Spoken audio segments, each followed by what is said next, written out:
Heavenly Father, today we put on the full armor to protect us against attack. We put on the belt of truth to protect against lies and deception.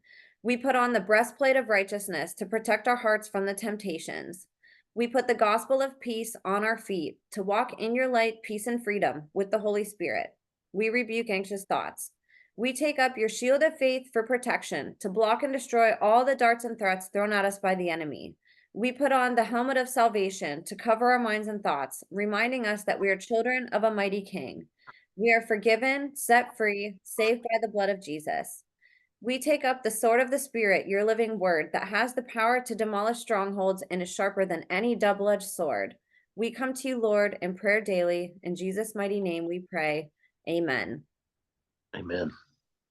What's up, you guys? Welcome to The Imagination. I'm your host, Emma, and today I'm honored to get to introduce to you all ULTRA and Project Stargate survivor and whistleblower, targeted individual, podcaster, musician, athlete, and former Virginia Tech All-American running back, entrepreneur, mental health advocate, and hometown hero from the Blue Ridge Mountains of VA, Tommy Edwards, aka Touchdown Tommy. Tommy's story begins in childhood after a strange series of events led him into bumping into a CIA remote viewer at Tasty Freeze in his hometown of Radford, Virginia, who ended up putting him into the Stargate program. Years later, in 2005, he met an old blind man who would change the trajectory of his life by reintroducing a number of concepts to Tommy's front personality that had been extensively trained in as a child and young adult under hypnosis, sedation, and trance states that he's just beginning to now understand as being his alters. This old blind man would gradually prophesize something tragic was going to happen in Tommy's hometown, and after another series of events that wouldn't make sense until later, Tommy moved home to Virginia to help his father, who, like Tommy, was a college football phenomenon at Virginia Tech, where they both wore jersey number 33, and where Tommy earned the nickname Touchdown Tommy. After heading home in the beginning of April 2007, a headline on the TV stopped Tommy in his tracks: 33 dead at Virginia Tech. This was the moment in time when Tommy began speaking out publicly about his mental health and the beginning of his journey, weaving together the tapestry of his double life and piecing together the people, places, and things that never made sense until now. I'm honored to have Tommy on as another strong male leading the survivor movement. He's a man of many accolades, too many to put into a short introduction, but what I do want to note is that Tommy still isn't free. You will hear of the strange events that took place in Tommy's childhood today, and what you will also discover is that Tommy, like many survivors you've heard on the show, isn't free, even though he's broke free of what held him captive as a child.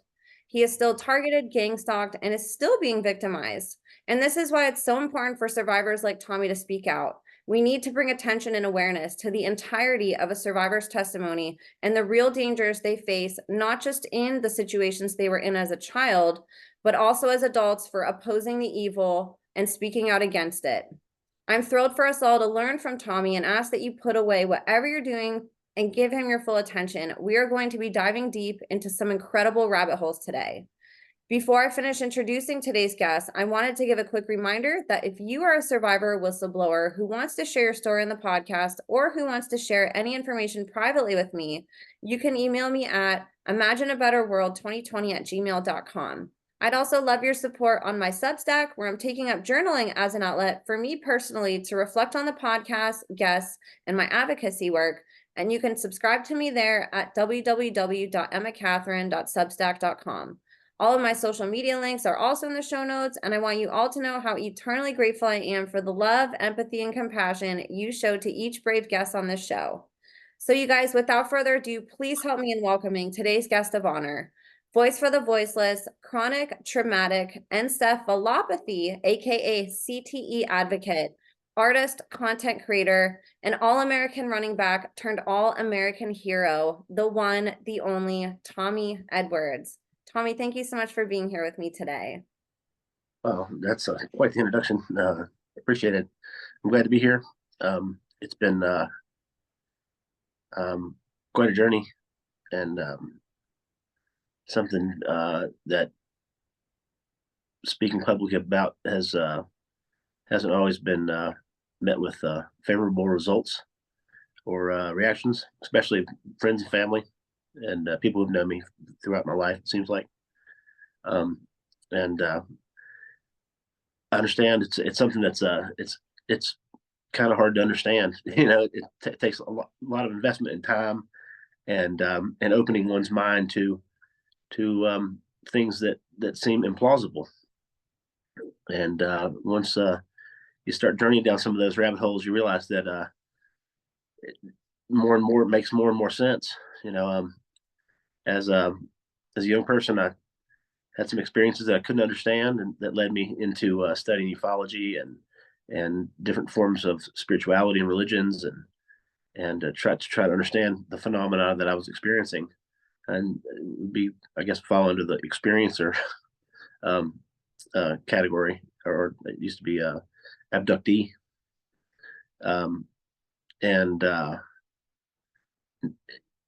even with that, it seems like that there's some question as to by who. Is it our own folks, or is it posing as something foreign or alien, or something from outside of this dimension? But so go back, start from the beginning, or before the beginning, actually. Even my parents met in high school. They were high school sweethearts. They got married while they were in college. They had my dad was a football star, and he's in the Hall of Fame at Virginia Tech, and was drafted by the Buffalo Bills, and had made the team there, and then got word that his younger brother Tommy had been diagnosed with cancer in his tear duct behind his left eye, and had to have emergency surgery to have his eye removed. So my dad left Buffalo and came to be by my uncle's side when he woke up. And while that happened, he was released from the team, and never ended up going back to the NFL. He did briefly went to the Canadian Football League, but while he was there, he got word that his younger brother had a relapse with the cancer that ended up taking his life. And it was in the grief of my uncle's passing that I was conceived, and I was born 9 months later. And my parents we didn't live in town in Radford at the time, where they had grown up, but my mom's father, who was a 33-degree Mason, had a heart attack and was in the hospital. So my mom and dad loaded up my two sisters and drove down to Radford to see her dad. I guess the stress of all that, while they were in the hospital, she went into labor. I was born in Radford. So, and then about 6 months later, they moved back to Radford, right about the same time that her father had another heart attack and passed away. And so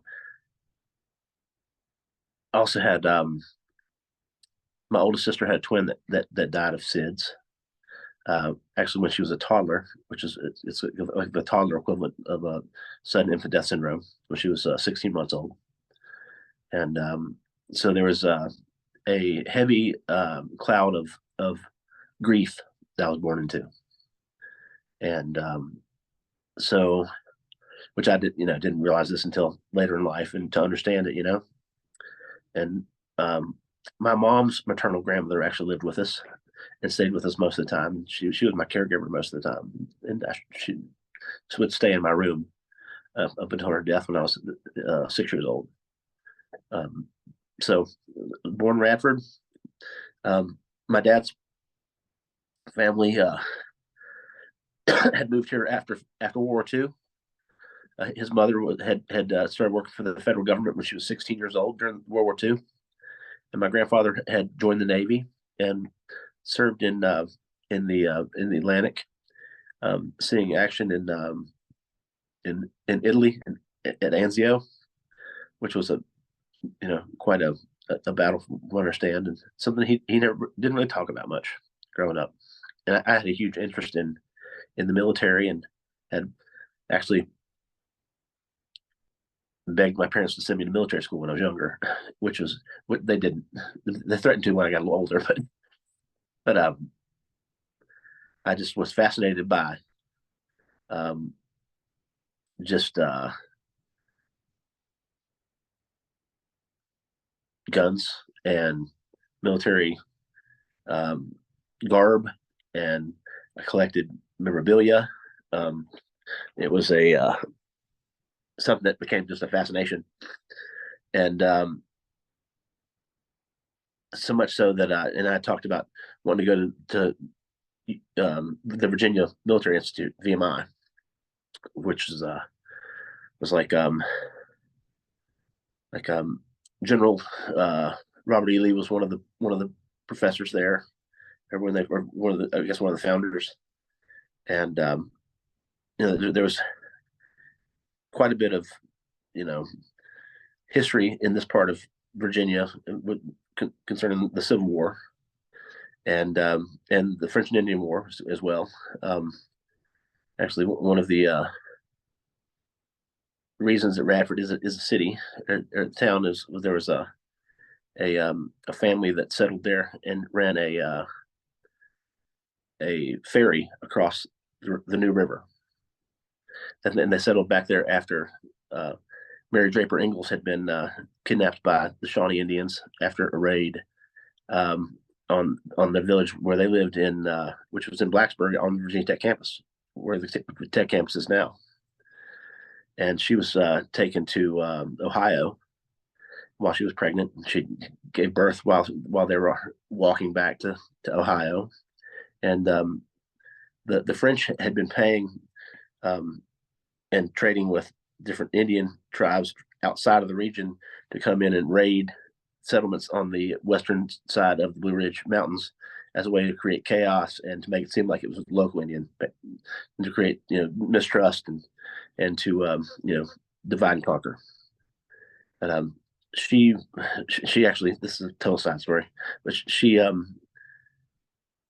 was able to escape and followed the Ohio River back to the Kanawha, which is what the New River turns into, back down the New River, back up Tom's Creek to where the settlement had been. At that point, had been abandoned, and she then found her way back over into Radford, where the family had resettled, and the family still lives here. But Wow. yeah, so just something that persistence, and but there's it's a lot of tradition here. Radford's kind of an odd spot too. It's like the New Rivers are arguably the oldest known river on the planet. It and the Nile and the Euphrates, I think, are the three that run north in the northern hemisphere. They predate the last polar shift. From the Younger Dryas, I guess they call it, when there was a cataclysm that radically changed the landscape of the Earth. I guess 35,000 years ago or something like that. And um, anyway, so Radford's this odd little town that's surrounded on three sides by this river. It's an old railroad town. Um, and there was a woman's preparatory school here that ended up becoming Radford University, which is where my mom went and got her undergrad and master's degree, where my sister got her master's and doctorate. Um, but and then Virginia Tech, which was another military school. It's about 15 miles from here in Blacksburg. It's where my dad went to school. But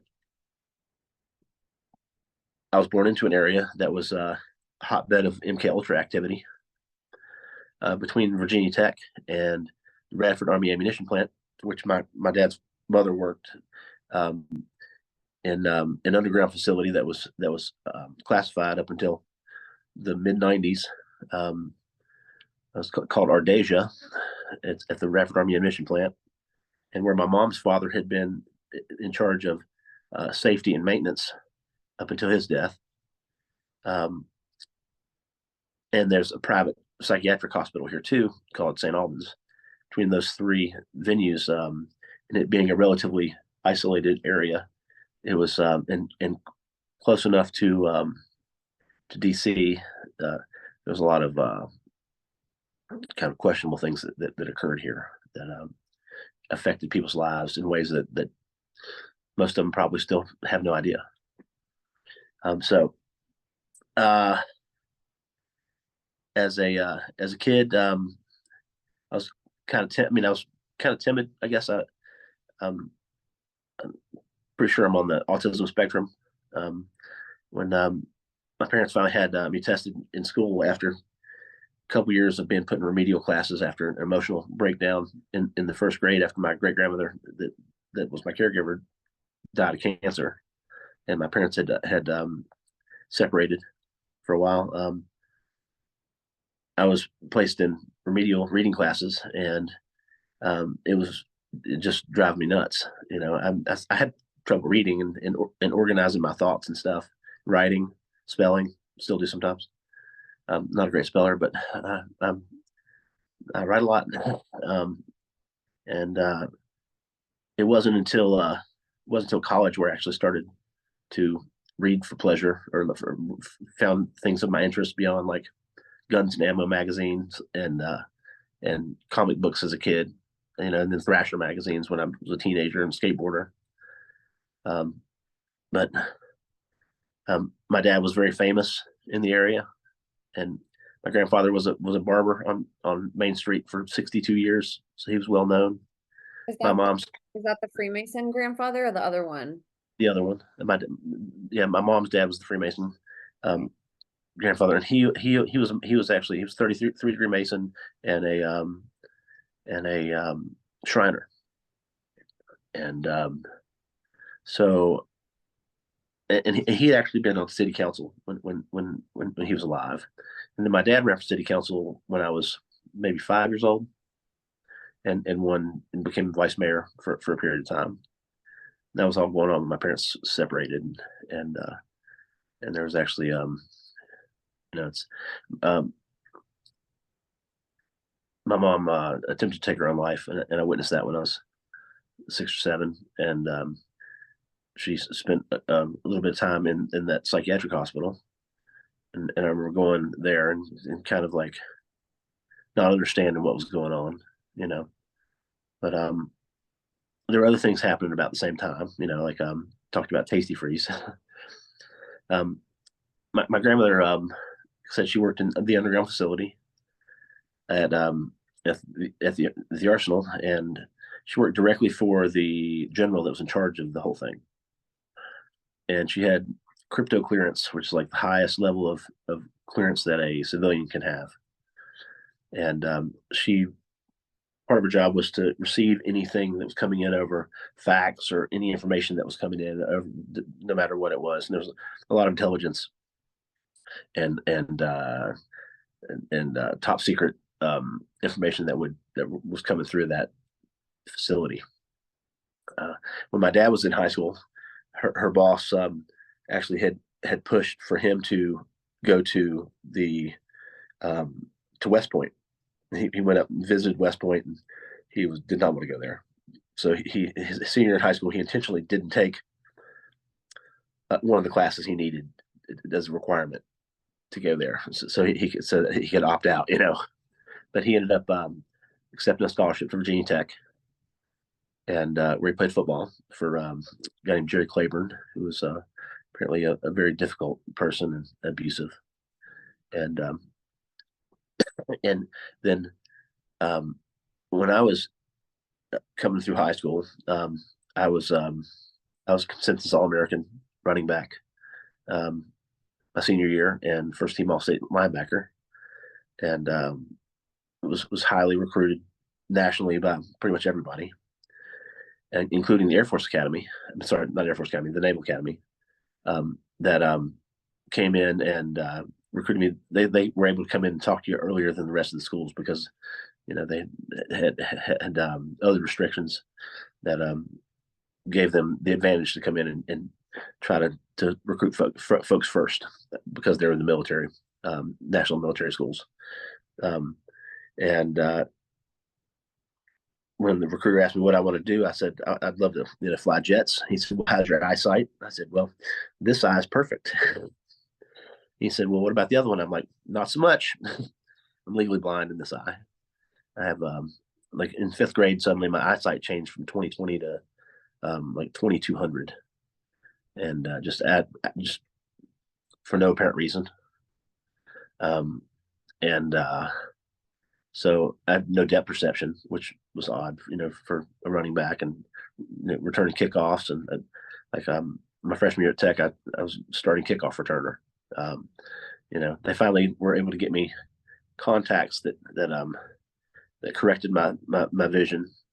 And in high school, they were only giving me one, which actually made things just as bad, because I had a slight stigmatism in my left eye, which caused this weird distortion, and felt like I'd put the thing in, the contact in, and all of a sudden that eye was perfectly crisp and clean, and it felt like I was like looking through an aquarium or something, and made a weird distortion shot. So I just didn't wear it and wouldn't tell anybody I wasn't wearing it. It wasn't until I got to Tech and they sent me to a sports optometrist or ophthalmologist that they got me two contacts that corrected both in a way that allowed me to perform better and have some depth perception.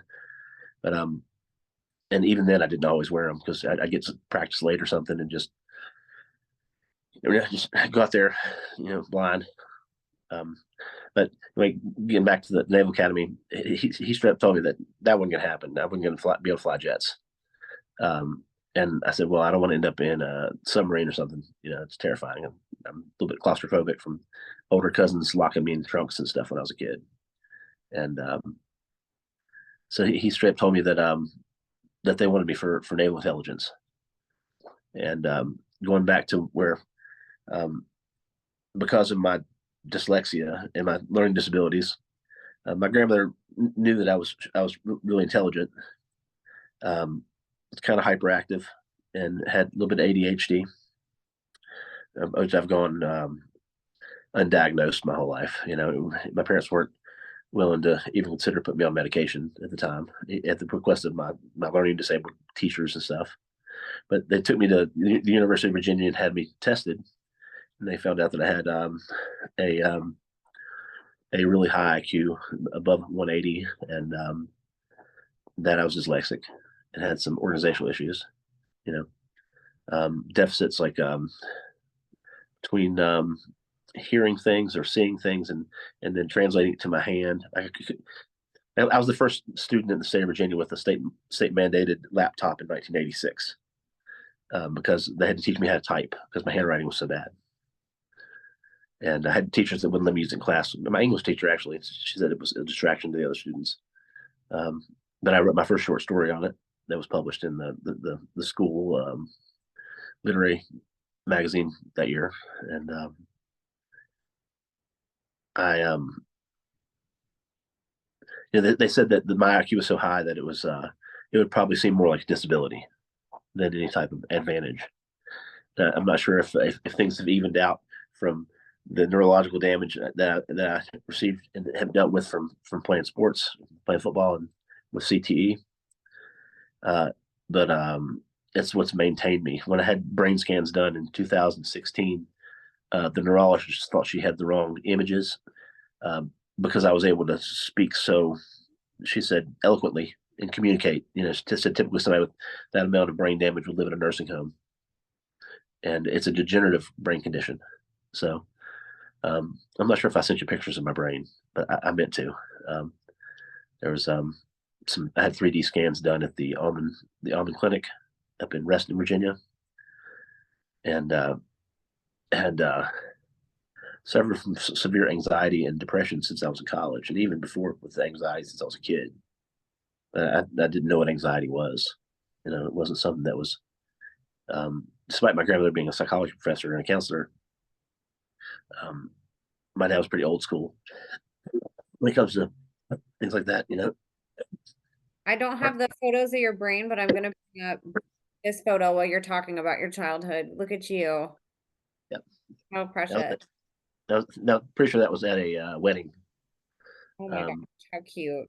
Yeah, and I was a happy kid, but I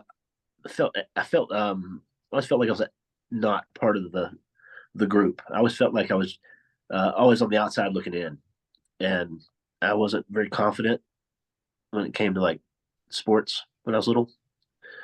I played basketball and I was terrible at it. I was good at getting rebounds, but I couldn't shoot the ball for to save my life. And so if somebody threw me the ball, I would immediately pass it off to somebody else.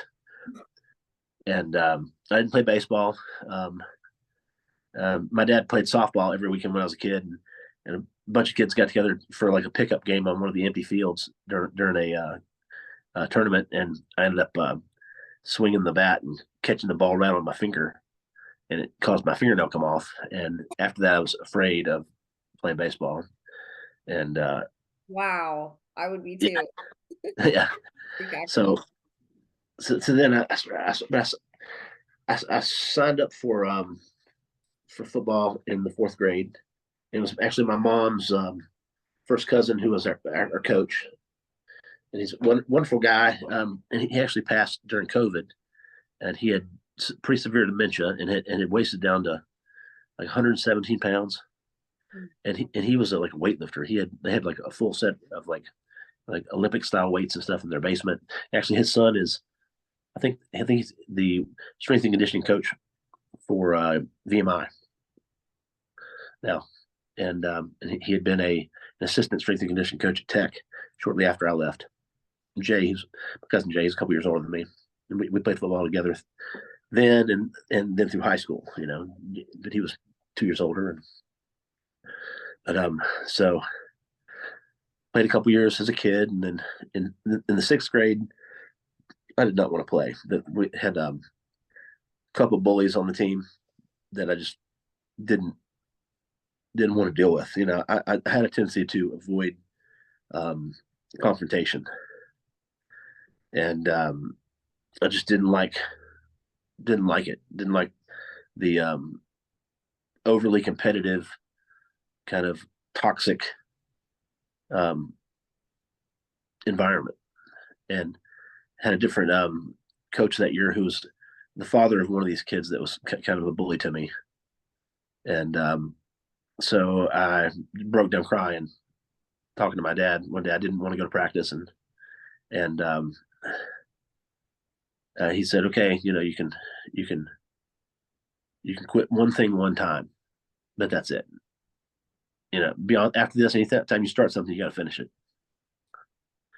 And and then he went on to say, so next year, remember next year, you can either play football or you can be a band fag, which didn't seem like a positive thing. It was always, things were always presented as the thing they wanted me to do, or something that was like degraded and presented in such a way that was just negative and didn't seem like much of a choice.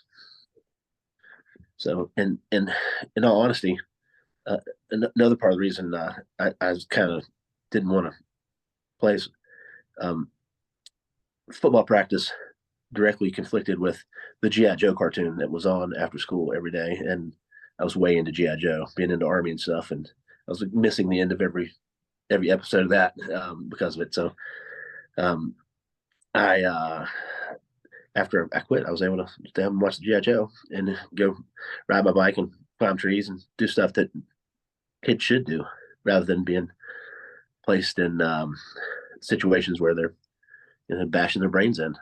Um, and we were taught to use our heads, you know, to hit the other players. Every year they said, your helmet's your hardest piece of equipment you have. Use it. You know, and it was false um, security that you were protected. You know, as I got to Tech, I redshirted my freshman year, um, and wound up really sick. I wound up with mono, and the team doctor kept um, diagnosing me with strep throat 3 times in a row, and like kept giving me these heavy doses of antibiotics, which stripped all the probiotic out of my gut and triggered the first major depressive episode of my life. And and I had and the mono had developed to a point where I was really sick. I mean, my spleen was pushing into my rib cage, and I thought that I had just pulled like muscles in my side, from coughing all night. And I was taken on the I guess you call it like the scout team that we would be the offense practicing against the first team defense, which was ranked number 2 in the nation that year, even though Tech only won. They went 2-8-1 that year. But we had the number 2 defense in the nation, and I was, taking the majority of the snaps against those guys every day, and went through weight training. We did all of our lifts and maxes and stuff. I did all this while I had mono, and eventually my aunt, who was the secretary of um, the engineering department at the time at Tech, ran into me on campus and noticed just how awful I looked. And she called my mom and said, you might want to check on him. So my mom came and picked me up and took me to my family doctor, and he eventually ordered me to bed rest. And within a week, I'd lost 25 pounds. And all that progress I'd made in the weight room and everything, it was gone. So I weighed less than I did when I graduated high school, and my metabolism never recovered after that. And I've started having severe depression, to the point where it was debilitating. But by the time the spring game rolled around, um, I was player of the game, and I had been one of the highest accomplished athletes to sign at Tech when I did a few years before, which people some folks were surprised because I was being recruited by bigger schools. But by the time my senior year in high school was over, I didn't really feel like I had a choice, you know. Like my mom came and said, why don't you go to Tech, and then we can go to every one of your games and we can support you. And my sister was a track athlete there at the time, and I had been hanging out there since she started school there. I mean, I I started going to football camps there when I was 10, and so this kind of gets into part of like what I wanted to talk about as far as um, the trafficking and the exploitation of folks in a different scenario that's also associated with MKUltra and the agenda of the military industrial complex and in the intelligence community. So I started going to football camp there when I was 10 years old, and I was placed in a room. It was an overnight camp. I was placed in a room with the running back coach as my roommate, who recruited me for 8 years after that and became my coach while I was in school there, and utilized a lot of the same grooming techniques that pedophiles do to gain your trust and your loyalty, and which brings me to I also went to a football camp at Penn State when I was a little bit older. I was 17 years old, but one of my coaches there was a guy named Jerry Sandusky, who was infamous pedophile, child abuser. He was abusing kids. He was raping a child in the team showers, and the one of the other coaches witnessed it, didn't report it to police, reported it to the head coach, Joe Paterno, and Joe Paterno said, "Well, I'll take care of it," and didn't do anything. And that's part of the reason he was disgraced, and his statues were taken down and everything. But Jerry was he was kind of a weasel. I mean, I recognized that when I was 17, and that was way before any of that stuff came out. And then, Penn State was known as linebacker university, and that's what they were recruiting me for was to be a free safety there, or I mean, a strong safety as linebacker. And he was the defensive coordinator, so he would have been my coach. And so I kind of posed the question: if my dad had been a Hall of Famer at Penn State, would they have put me in a room at 10 years old with Jerry Sandusky, because it seems like those scenarios should never even be brought into consideration. I mean, he is Billy Height. There's a certificate that I sent you a picture of. That's Virginia Tech football camp 1984, and Billy's name's on the right hand side of the certificate. And at that point, he from that point on, he every time he saw me, he would engage me in conversation, act very interested. He always put his hand on my shoulder and seemed like very like he was extremely interested in what I had to say, and developed a connection that was relatively inappropriate. I mean, he would tell me dirty jokes and stuff when I was still a minor, and each year through football camp, he began using me as an example to run, like when we would run some different scenarios and stuff, and to have somebody to kind of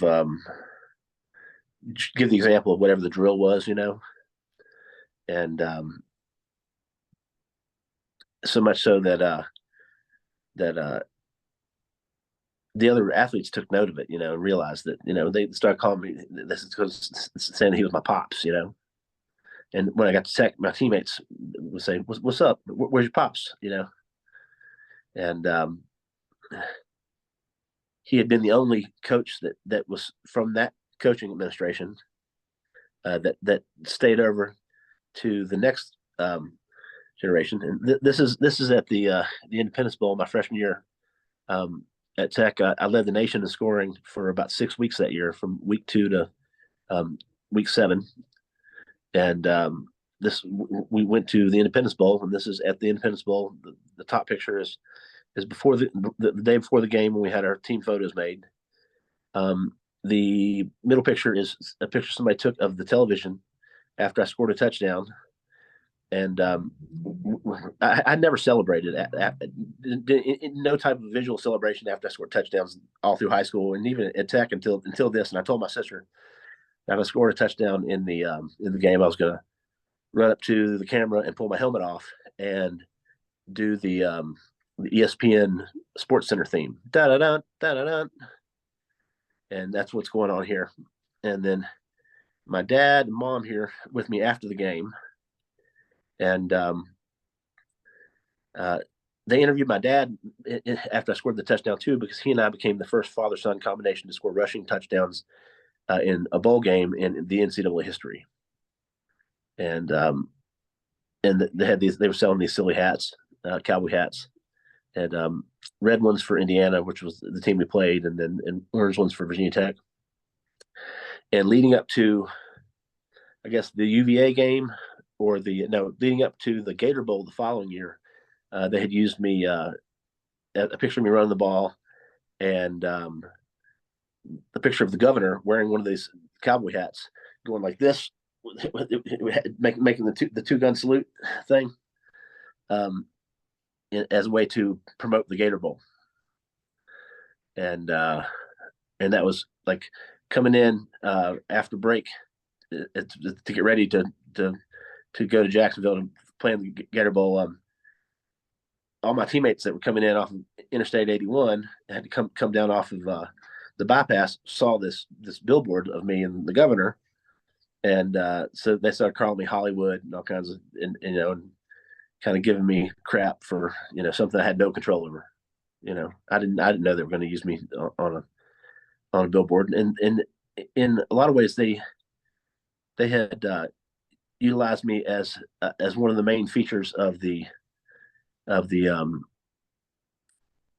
sports marketing for the Virginia Tech football program. And after the 4th game, my freshman year, I mean, I didn't get a lot of playing time. Like some of the seniors had complained that I was getting too much publicity. I mean, I was leading the nation in scoring, but I was 3rd string tailback and never moved above 3rd string that year. So it was very psychologically. There's a lot of gaslighting, and manipulation, and it's I mean, they're finally starting to get to the point where they're allowing for athletes to accept endorsement money, which when I was in college, you couldn't have a job, you couldn't let somebody even buy you a beer according to or a sandwich or anything like according to the NCAA. You know, we had to be we were subject to be drug tested at any given time, just on the spot, um, and um, and they own you. You know, and people say, well, it's a free education. It's far from free. It's like a negatively amortized student loan that you pay for the rest of your life, because every year the aches and pains get worse, the degenerative conditions get worse, and it's no guarantee that you're gonna get a get a degree. Um, I ended up dropping out before I got my degree. And I was going to take a year off, and then that year turned into 35, or whatever it's been now. I'm turning 50 this February, so it's it's something that people don't understand the what goes on behind the scenes, and just how just toxic it really is. I mean, and a lot of the guys that I played with, we'll talk about, how there's so much exploitation that goes on, and the damage to our bodies. Can you explain the exploitation more too and what all that entails? Sure. I don't Um, think parents and people are aware of this, and even people that played might not have realized that that's the word that was happening to them. sure. Well, we're sold this illusion that you work really hard, and if you get the opportunity to get a scholarship, that you're lucky, and because that's your road, to fortune and fame. And because to get to the NFL, you have to go through the NCAA, because there's never been anybody that signed with the NFL out of high school. I think there was like, I remember the first basketball player that signed out of high school, uh, you know, was after I was in college. They had all gone through the college system too. And baseball, there's the farm leagues. Kids get signed out of high school to play professional baseball, but they go through and play minor league ball until they reach a point where they get moved up to the majors. Well, they don't have that system for football. It's co-opted through the NCAA, which is it's a system of exploitation. The NCAA protects the sports property, the sports entertainment properties owned by the universities, and they protect the coaches, and they protect the money that's coming into the NCAA, which is multi-billion-dollar industry. But they do very little to protect the athlete, which it was initially set up to do. I mean, it was established by um, Teddy Roosevelt, actually, during a period where there were a lot of, sorry, the presidents of the Ivy League at the time were pushing potentially to ban the sport, because there were so many brain injuries and deaths that were occurring from the sport of football. There's one game that was played in Manhattan in the 1890s where I think there were like 9 deaths in one game. So the NCAA was established as a way to protect the athletes from brain injuries, and so that when the controversy first arose with the discovery of CTE, or the renaming of this condition that had initially um, been defined in 1929 as punch drunk in boxers, and then again as as dementia pugilistica in 1931. That there wasn't the direct correlation made, even though, like, I mean, there was one rear admiral that had talked about players at the college level suffering from what they called staleness after suffering, concussion. And there's actually a picture that was on the cover of Harper's Weekly back in the 1880s of a player down on the ground, knocked out, and another player trying to get the attention of somebody that to communicate that there's something wrong, and but it was something that America fell in love with, this violent sport that became the norm in 1970 when the NFL launched Monday Night Football. They were advertising it as the most violent entertainment on television, and that was the same year my dad got drafted to the Bills. The modern era of the NFL started in 1958, which was the first year he played Little League football, and they had leather helmets with no face masks, and the other teams had plastic helmets with face masks and stuff. And then, but he loved the game, It's something that he said he would have paid to play, And this, he made this he recognized this years ago, just a few years ago actually, and realized that it wasn't something that I really enjoyed, but I felt that it was my responsibility, and I didn't feel like I had a choice otherwise. And I think a lot of young athletes get pressured into doing things that they don't understand, and they don't have the ability to understand the long-term repercussions. And I think that parents are not really given the full extent of the story, and they're misled as far as the level of safety. Even with the rule changes that they've made in the last several years, there's still no concussion protocol for childhood for youth football. There's no concussion protocol for high school football. There's no concussion protocol at the NCAA level, and they've made some of the changes as far as rules in consideration to targeting, but oddly they call it targeting, and now I'm being targeted, for speaking out about it. That there's this acceptance of the violence because it was so normalized and just made part of our culture. And every high school in the United States pretty much has a football team. They have a stadium, with a track around it, and they have a military style marching band, and all this was promoted after World War II, essentially by an admiral and a general, one who was in charge of West Point, the other was in charge of the Naval Academy, and they championed, scholastic sports, scholastic football, and as a way to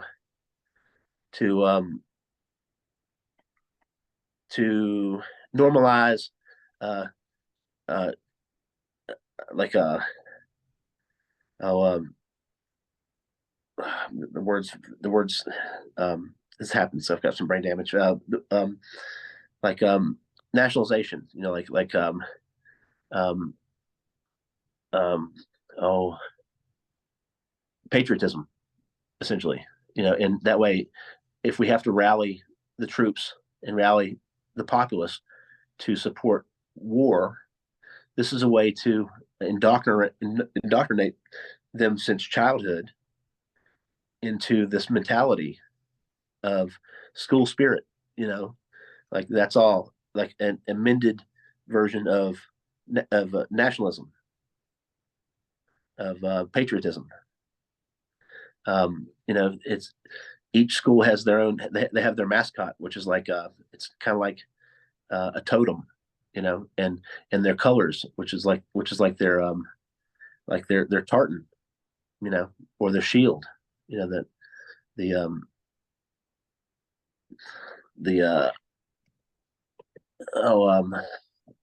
these concepts of clans, and tribalism, that because America is such a large country, so spread out, so diverse in regions and and just landmass, that it's really hard to get everybody on the same page for anything.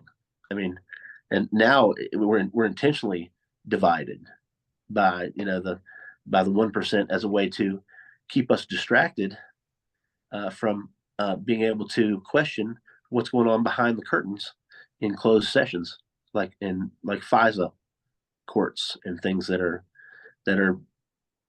the full on against the Constitution, and this is the environment that targeting and targeted individual phenomena has become has grown to a point where it's there's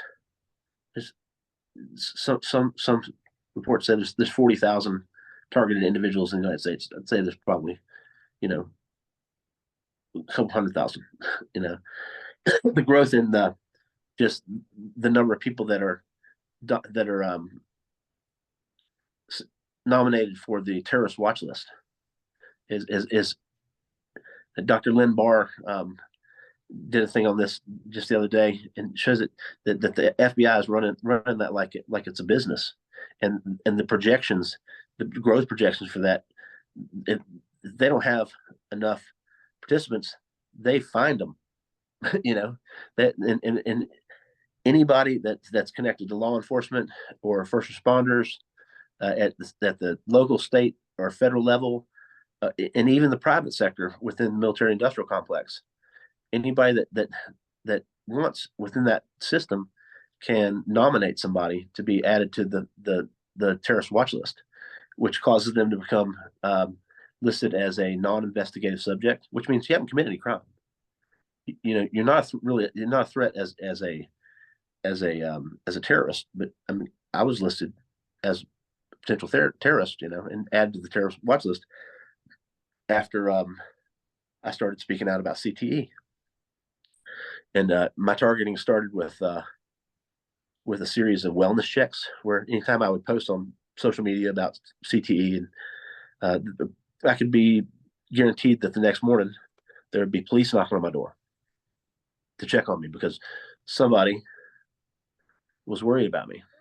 And lo and behold, come to find out that it wasn't anybody calling in; it was the police themselves that were doing this. One of my former high school coaches, he's retired now, but he was a magistrate, and he was the supervising magistrate for all the magistrates for Southwest Virginia, and his wife was the deputy chief of police in Radford when all this kind of went down.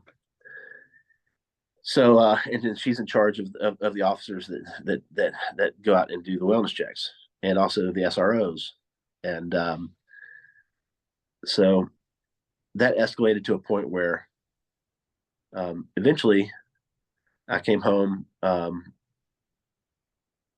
When I'd been out of town, I'd been in New Jersey visiting a girl I was dating up there, and had driven through the night to get home for some stuff, to do a reset on my store, and walked outside, and there were 5 police officers that were there to take me for a mental health evaluation, and which 3 of them I had gone to school with,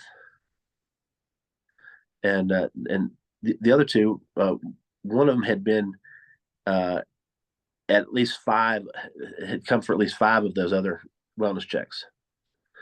And to which point prior to that, I'm like, this is abusive. Like, I don't know who's calling these in, but like, it's not anybody in my family. It's not anybody, any of my friends that are doing this. It's somebody with political motivation. So, come to find out that somebody had gone to the superintendent of schools and demanded that I be banned from the school properties, or they were going to withdraw their child from Radford City Schools, which they have the right to take their child anywhere they want to educate them, but they don't have the right to deny me civil rights in doing so, and banning me from the school property. It's access is speech, so it's violating my First Amendment rights. And then on top of that, there's this whole coordinated railroading as a way to silence me through having me hospitalized. So they took me to be evaluated. We got there. The evaluator for the community service board, she's the quote unquote expert for the state in that regard, to determine whether or not I needed to be not just evaluated, but then held, and placed in a mental health facility without my choice. And when I got there, she was engaged in conversation with two of the officers and was laughing and joking. And as soon as she was done with that, she turned to me, and her affect completely changed. She had this completely disgusted look on her face. And she's like, all right, come on, let's go. And I hadn't eaten anything that morning. I'd driven all night. I was exhausted. I had hypoglycemia. So she offered me a cup of coffee and some sugar, which, all that did was cause me to spike and crash again, and made me, kind of shaky. And I was already nervous because having run a nonprofit organization for mental health awareness for 8 years prior to that, I knew that Virginia ranked like 48th in the United States for mental health care and services, and it's pretty appalling situation. And because they had suggested that I was a threat, potentially violent because of the CTE, that none of the private facilities would even consider having me. So that I was going to be sent to a state facility, which are horrible. So go in. As I'm making my coffee, I said, this is all just has been it's like a misunderstanding and kind of a feud between my family and myself that kind of spilled over into social media. And now somebody's using this as a way to try to silence me. And I said, I have CTE. And she said, never heard of it. This is the expert for the state, the mental health expert. And this is a neurological disorder or degenerative disease. The movie, that was in 2018. The movie Concussion had been out for several years at that point with Will Smith. That's highlighted. Dr. Amalu, who had kind of discovered this in the bodies of two former Pittsburgh Steelers. And she never heard the term at all. She thought I was making it up. We go in. The evidence she shows me as proof that I need to be under temporary detention for evaluation are two social media posts. One of them was a screenshot of a longer post that was essentially redacted from context, where I talked about if I were to write a will, because I have a son and I haven't written a will yet, in case that's something what I would hope to accomplish and ask my family to do after my passing. And I even stated that this is a mock last will and testament. And if this scenario ever arose, this is something that I would need to do. These are the things that I would consider. And then a separate post where I had a music venue at the time, and I was in the process of shutting that down, and I needed to sell off the assets of that, the back line, the PA, the drum kit, bass guitar, the amps and stuff like that. And so I had listed that I was selling that stuff and would consider trades for firearms or, gold, silver, things, assets that had hard value, that had that you could sell for scrap value if nothing else. Well, in an area where it's hard to get a quick turnover on something like a bass guitar, that you may have paid, $1,000 for. If you take it to a pawn shop, you may get $70. Whereas if somebody wants to trade a shotgun that their grandparents gave them out of like 15 that their grandparents had given them over the years, but they really want to play guitar, bass guitar or something, then makes good sense to them to trade a shotgun which you can turn around and sell for market value. Even if you take it to pawn shop, you're going to get more than you would for the bass guitar. So it was all financially like motivated, well thought out, like, you know, um, post, you know, what I thought. But since they had been made within a close enough proximity in time, and the one was completely taken out of context, which that was provided to her by police, and she had the computer sitting open with her Facebook up. I said, "Well, you mind if I pull up the post and you can read it within context?" And she said, "Nope," and closed it. And at that point, it was she had already made up her mind before I got there that they were going to send me to a hospital. Then they sent me to a local hospital to just to be evaluated by a physician. To which point he told me that I didn't. It was my right. I didn't have to submit a urine sample or anything if I didn't want to. And then they threatened me with forced catheterization, which sounds terrifying, you know. And so eventually I agreed to that, and you know, they sent me to the state hospital, and it's typically a 72-hour hold. Well, they picked me up on Thursday before Martin Luther King holiday, so that meant it was going to be a minimum of 6 days. And get there, and just traumatized by the whole situation. Come to find out later that the entire staff of the state hospital, where I had worked prior to that through working with community service boards and through my nonprofit, I had done some like arts and music therapy, kind of integrated arts therapies with some of their folks. The entire staff of the hospital had been briefed that I was coming there and told what not to say, what not to talk to me about, what, you know, what to avoid, which is illegal. And it hadn't even been determined that I needed to go there yet, because they hadn't issued the TDO yet. That was what the state assessor, you know, for the community service board was to determine. So I got there, a lot of anxiety. When I first went in, there was a woman clinician there that was doing the intake. She had me stripped naked to do a skin check to look all around my body, which I'd never heard anything like that before, especially without somebody of the same sex being there as a witness. And then I was, you know, given somebody else's clothes and two shoes of two different sizes to put on that had Velcro, you know, instead of strings, so I wouldn't, you know, so you don't hang yourself. And then I went into the wing where I was there for 6 days.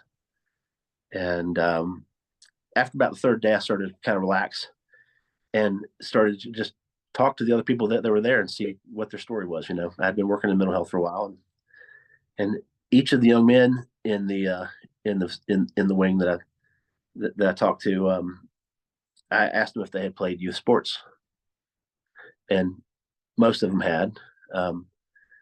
And out of the total group in there, about 80% of the young men in there had played either youth or high school football. In an area where about 15% of the male population participates in football. So there's this exponentially higher than normal population being represented within the state hospital of guys who had played, you know, contact sports, which seemed like pretty telling to me that there was a strong correlation of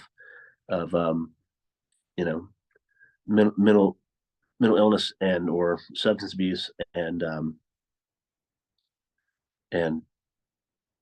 football and contact sports. It was determined that I didn't have any type of mental illness. But the doctor, the shrink for the state, in my commitment hearing, you go in front of a judge. He said that I didn't suffer from any type of mental illness, but I had CTE with a long history of CTE, and officially, and he should have known this, you can't be diagnosed with CTE officially until after you're dead. and they do an autopsy, and they slice your brain up, look at it under microscope, and which doesn't so that doesn't allow for a diagnosis while you're alive.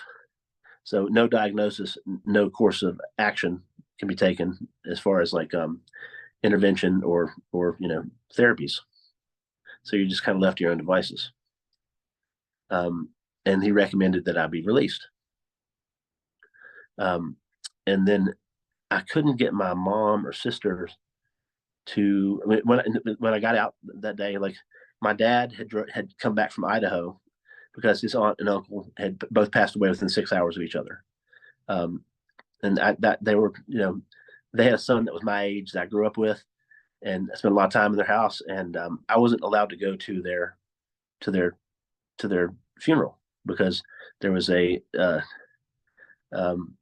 restraining order from my mom and sister who had gone to the magistrate to have me ECO'd. Well, I didn't find out until I was served papers from my child's mom,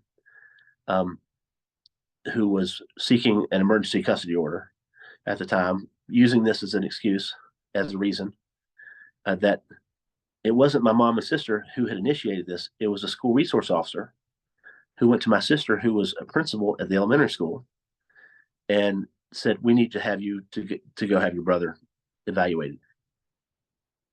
It all stemmed from this other parent coming in and saying that they were afraid I'd bring a gun to a school, which is ridiculous. That part of the mission statement for my nonprofit was to raise awareness for mental health, destigmatize mental illness as a way to prevent school shootings, following the shootings at Virginia Tech, which is what I started the Heart of Virginia Foundation out of. Was that tragedy. And so I spent nearly a decade trying to prevent school shootings, and suddenly they're creating this narrative that I'm a dangerous potential school shooter.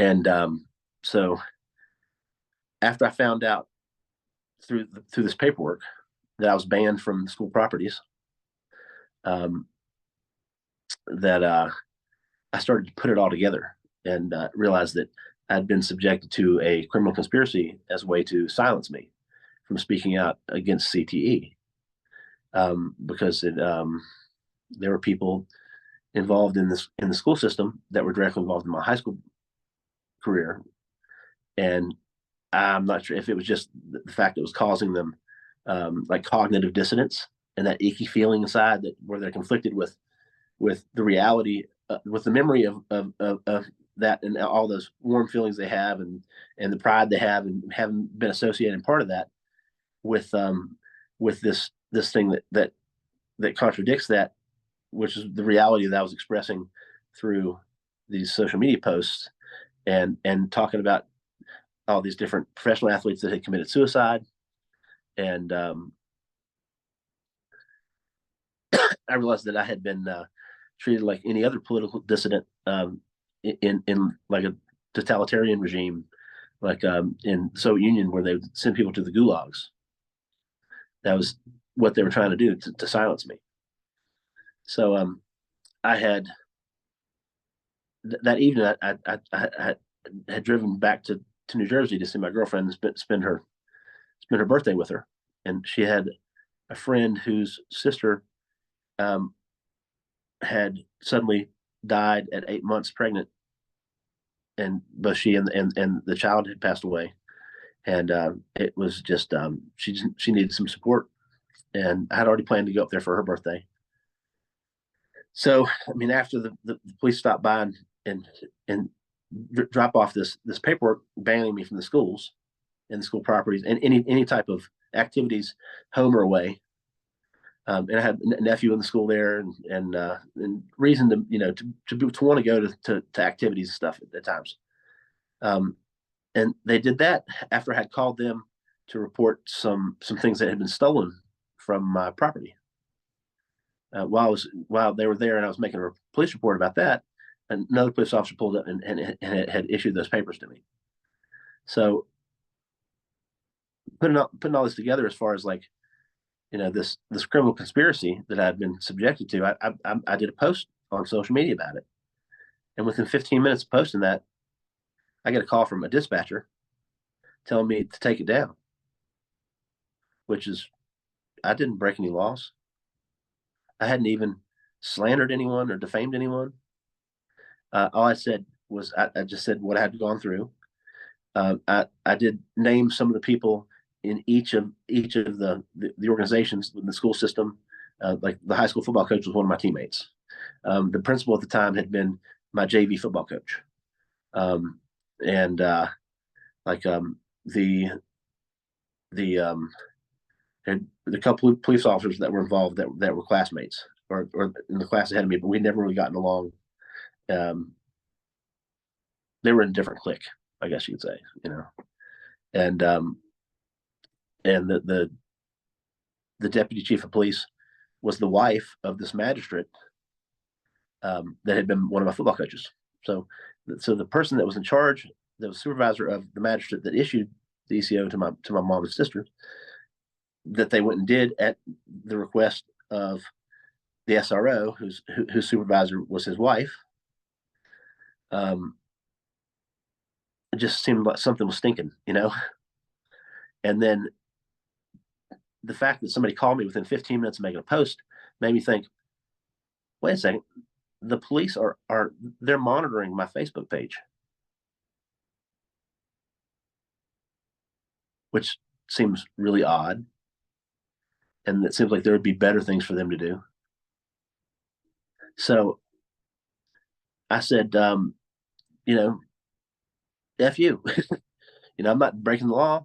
I'm stating fact. And there are other people in the community that need to know that these things are occurring because this is illegal. I mean, these are, color of law violations. They're federal crimes. The next morning, wake up and I get a phone call, and it's the Radford police. They're inside my house.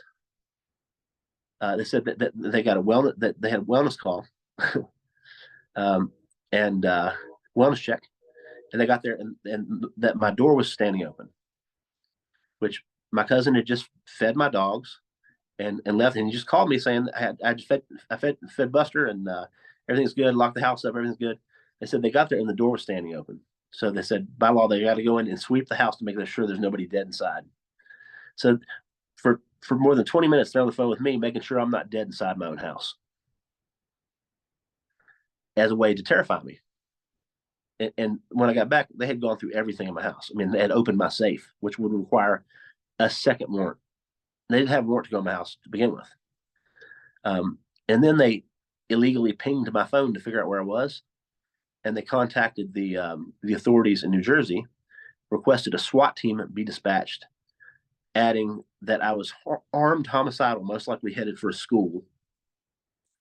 And this was just a few weeks after the Parkland shootings. So the girl I was dating at the time and I had gone to a one of these famous diners in New Jersey to have brunch before we went into the city for the day.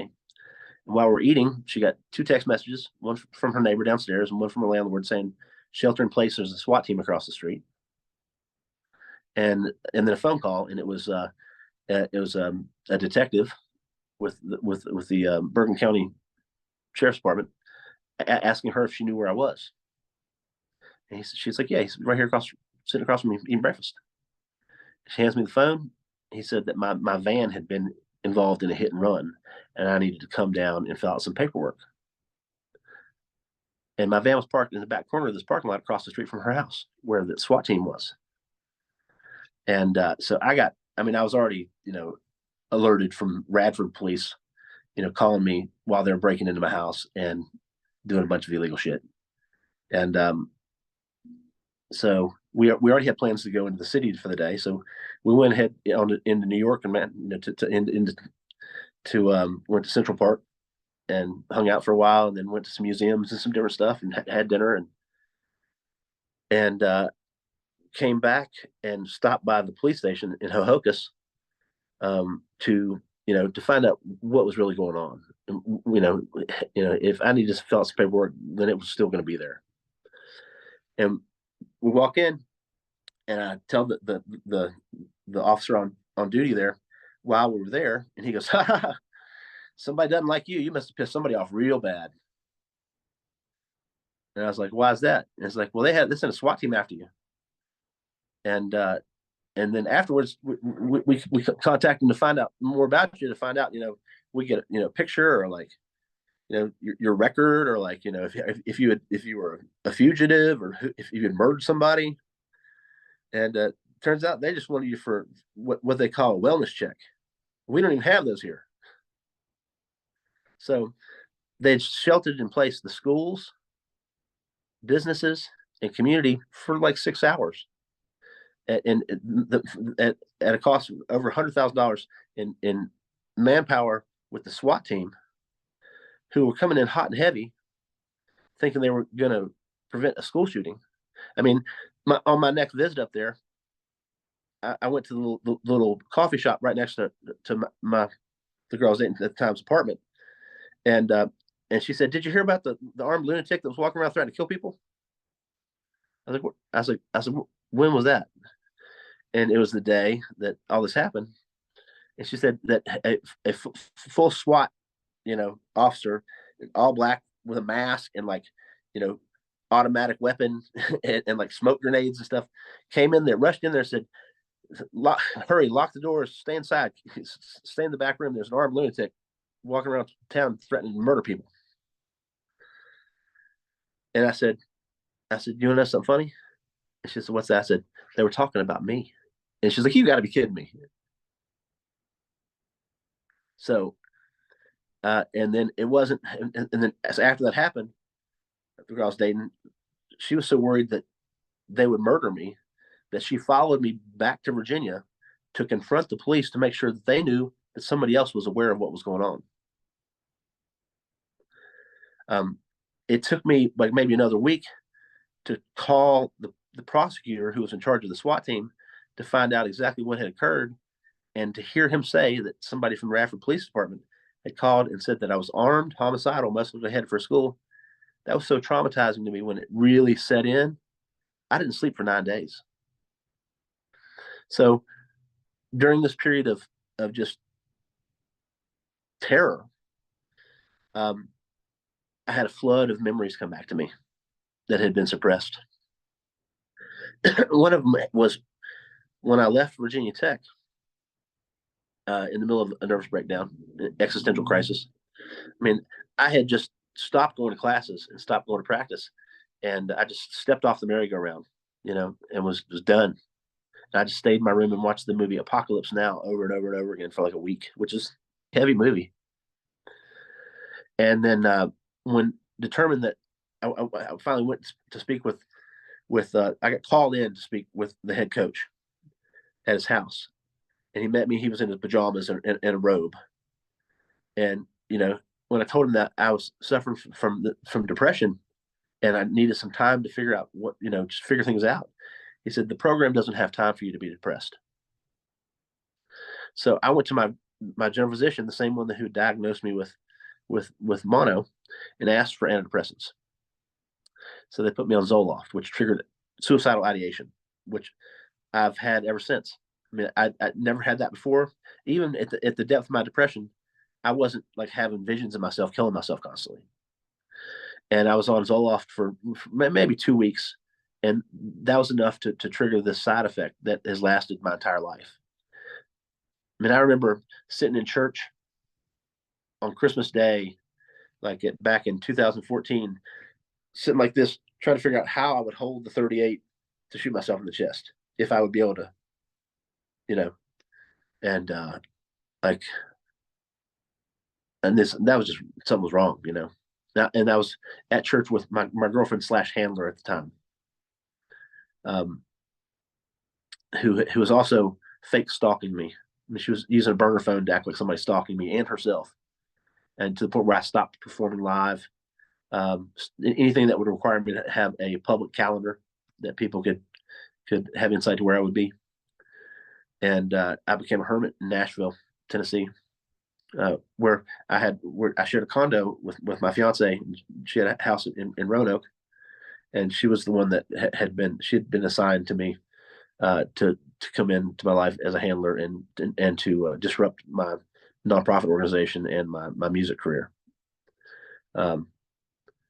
And So and we had split up shortly before all these wellness checks started. And so the exploitation of college football and high school football and youth football and sports in general are, kids don't, they just want to make their parents proud of them, and they want the love and acceptance of their parents. And that, like, I've never known unconditional love. There was always a stipulation. I mean, my grandmother, my mom's mom, that was, that was as close as it came, and my dad's parents too. But my grandmother was really hard. His mom, she was the one that worked at the facility that would take me in for this. She's the one that, at the request of her boss, was bringing me in for this program, and that turns out to be um, Stargate. Could you explain what that is and talk about that part of your life and sort of, I mean, even going back to the guy that you met at Tasty Freeze? That's a really important part of your story too. And I think also, I mean, it shows you've been targeted your whole life. This is just a continuation of it, and they find different ways to do it. But really, ever since you were born, in a sense, you've been targeted in many Yeah, ways. and that's true. But since I was born, um, this started when I was in utero. There was a program, prior to Stargate, where the federal government, or the shadow government, or the deep state, had entered into an agreement with extraterrestrials, interdimensionals, as a way to trade advanced technologies for leeway in doing genetic manipulation and alteration of fetuses in utero. And this was something that was told to me by one of my handlers, who's connected with the CIA. His dad worked for the Pentagon back in the 80s, and was in charge of all things extraterrestrials and UFOs. And that's the Frankenstein I was talking about. Um, that's it. It was his dad was in charge of that, and he's the one that confirmed that I mean, it was something I was born with. And then it just happened that when those remote viewers were in town, um, trying to find the body of this murdered college student, that they stopped to get something to eat. At the same time, my grandmother had stopped to get us some lunch too, and I just bumped into the guy, and because I'm ADHD and not paying attention to where I was going, and he had a flash. He saw something, and at that time they were um, really trying to tap into um, the psychic abilities of personnel within the CIA, and within folks like, it started with guys like Uri Geller, and and oh, Hal Puthoff, some of those guys through SRI, Stanford Research Institute, which is a CIA front. Um, and that was another thing. Daryl, the guy that I bumped into, that I ended up becoming my best friend and mentor in Southern California in 2005, and informed me that when I went home for Easter that I wouldn't be coming back. And while I was home for Easter, the Virginia Tech shootings happened. He he had introduced me to the Stanford prison experiment, which they had students, half of them, they made half of them guards and half of them prisoners, and put them in a building, and made that makeshift prison. And then they had to stop the study early, because the psychological damage that was occurring to uh, the um, the the prisoners, because the folks that were made the guards were abusing their power, and it just showed like the problem when you put people in certain positions of power and authority over other people, how they abuse it. And that was the first thing that he introduced me to, actually, before they talked about the Finhorn Garden stuff. Um, but his name was Daryl Gentry, and he passed away in 2016. He was my mentor and teacher as a child, and And you met him after you ran into these CIA guys, or what, did you meet him before? He was the guy I ran into at Tasty Freeze, literally. Okay, so go back to there and talk about, so he's who you bumped into. Okay. And then again in 2005, when I was living in San Diego, I was sitting outside a coffee house selling sponsorships for a music production I was putting on, and he was sitting in a wheelchair across the sidewalk from me, and I felt really intimidated by this one-legged guy in a wheelchair, wearing fatigues and a beret, and the coffee shop is called Twigs Coffee and Tea in San Diego in University Heights. They had a listening room where we would play music in the evenings. During the day, they used it for the recovery community. They had AA and NA meetings there, and after this NA meeting, everybody coming out of the NA meeting, they were showing respect to Daryl. I mean, they were like the hardest gangsters, like like Vato gangsters were coming up and like hugging him and like showing him love. And he had after he left the the program that he started for the U.S. government. Um, he worked in different psychiatric facilities, North Carolina, in different spots, um, and in San Diego.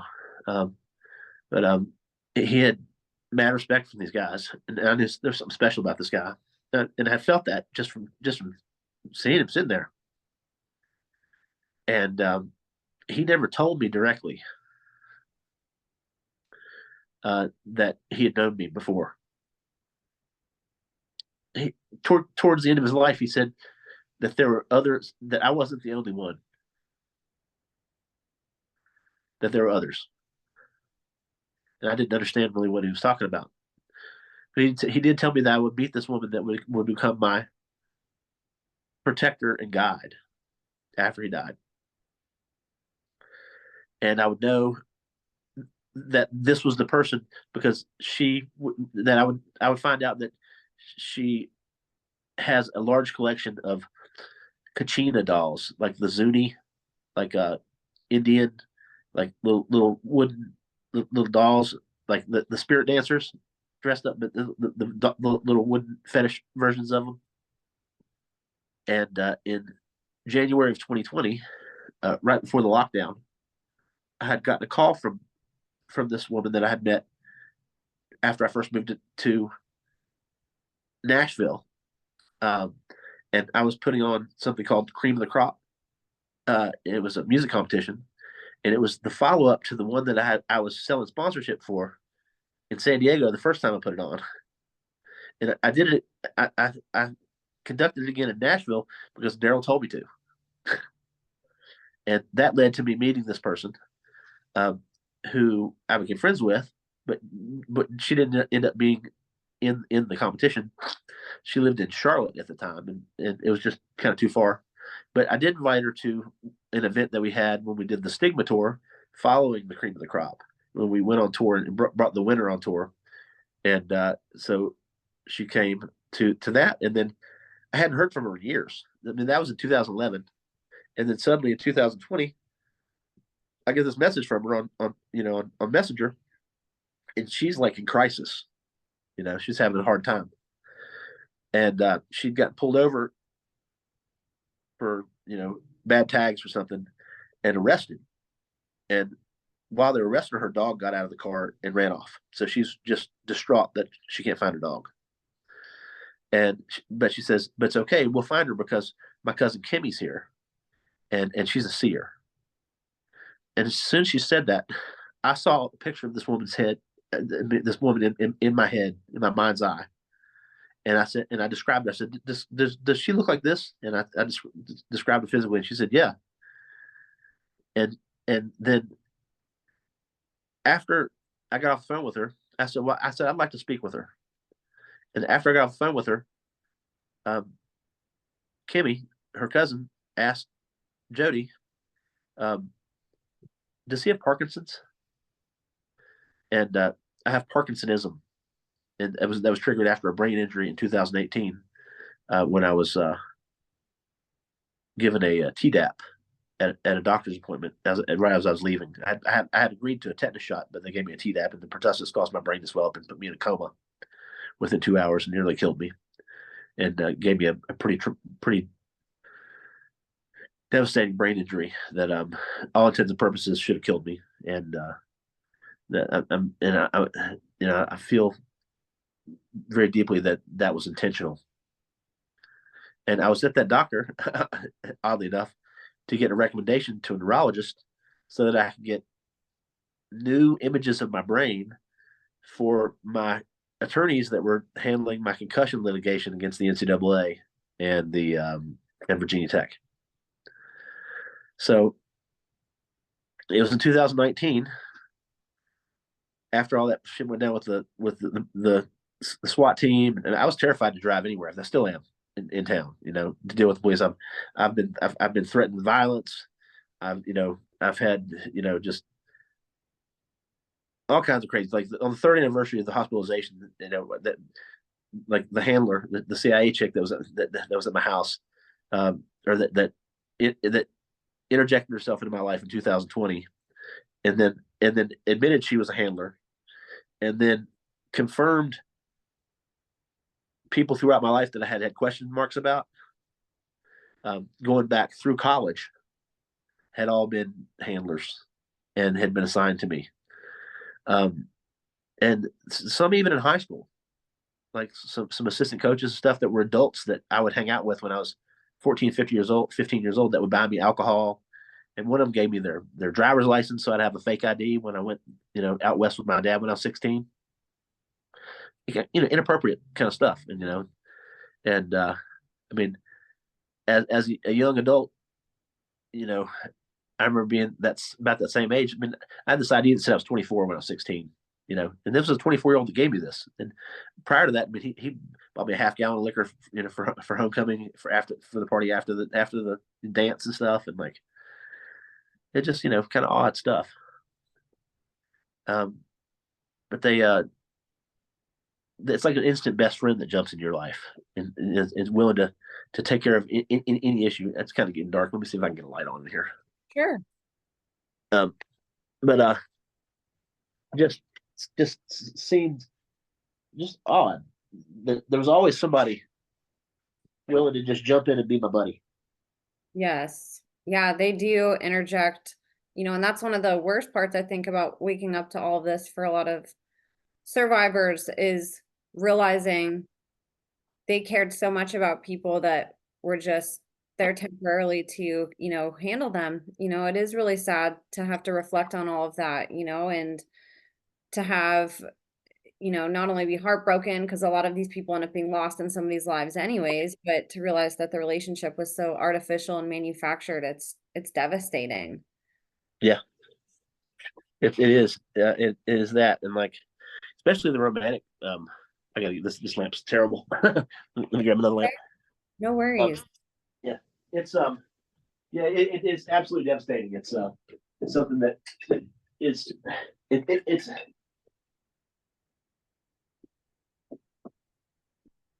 it's hard to fathom for most people that this would be something that the government would participate in. So when you start talking about it, friends and family, they can't wrap their head around it. Absolutely. So my dad played at Virginia Tech, and one of his teammates became an architect, and he got hired by the CIA to go in and do a threat assessment of the American embassy in Beirut, right? And I don't know if you are familiar with the bombing in Beirut. There was a truck bomb that it's just terrible. They've taken my lamp out of here. So yeah, so there was back in the 80s there was a truck bomb that blew up the American embassy in Beirut. About a month after, and I can say this because my dad buddy's dead now. He died of Parkinson's a few years ago, but he was a one man architecture firm that worked for the CIA. And after he had determined, shit, that's not gonna work. Let me see if I can get some more light to come in here. Sure, no worries. Sorry about that. It's okay. That helped a little bit. Yeah. I can turn a little bit. Let's see. There we go. Oh. Make everybody seasick here. So about a month after he determined and told them that the biggest threat to that facility was a car bomb, there was a car bombing that blew up the embassy. And then his life was threatened right after that by the CIA. And then shortly after that, his daughter was murdered. And that was like, remember my dad said when I was a kid that he had a friend that worked for the CIA, you know. Like, and the connections with tech and the CIA are deep. The head of clandestine services was a 1983 tech grad, I believe, and she started working for him when she was a sophomore at Tech. One of the things that I remembered following learning about the swatting was one of the repressed memories was right after Tech announced that they did a press release that I was leaving Tech. It had been a big deal that I went there, you know.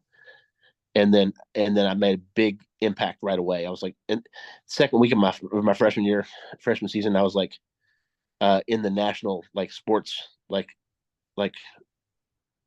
lexicon, you know. And, I mean, I still meet people that aren't anywhere from near this area that weren't Virginia Tech fans that were touchdown Tommy fans, and still are. And you know, didn't understand the scope of of the fame in that. You know, it's not something that when you're 19, it's hard to wrap your head around that. You know, especially when you felt like just an outsider and a freak your whole life. So I think part of in the Stargate, getting back to Stargate, is they were looking for, they were developing psychic abilities for, you know, national security purposes, and they realized that this is something that was pretty innate, and a lot of people had, pretty much everybody has the ability to tap into these things. Some people more than others.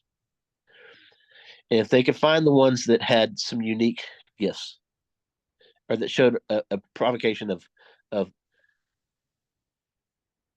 being more gifted in that regard, through like the gifted and talented, which I was put into.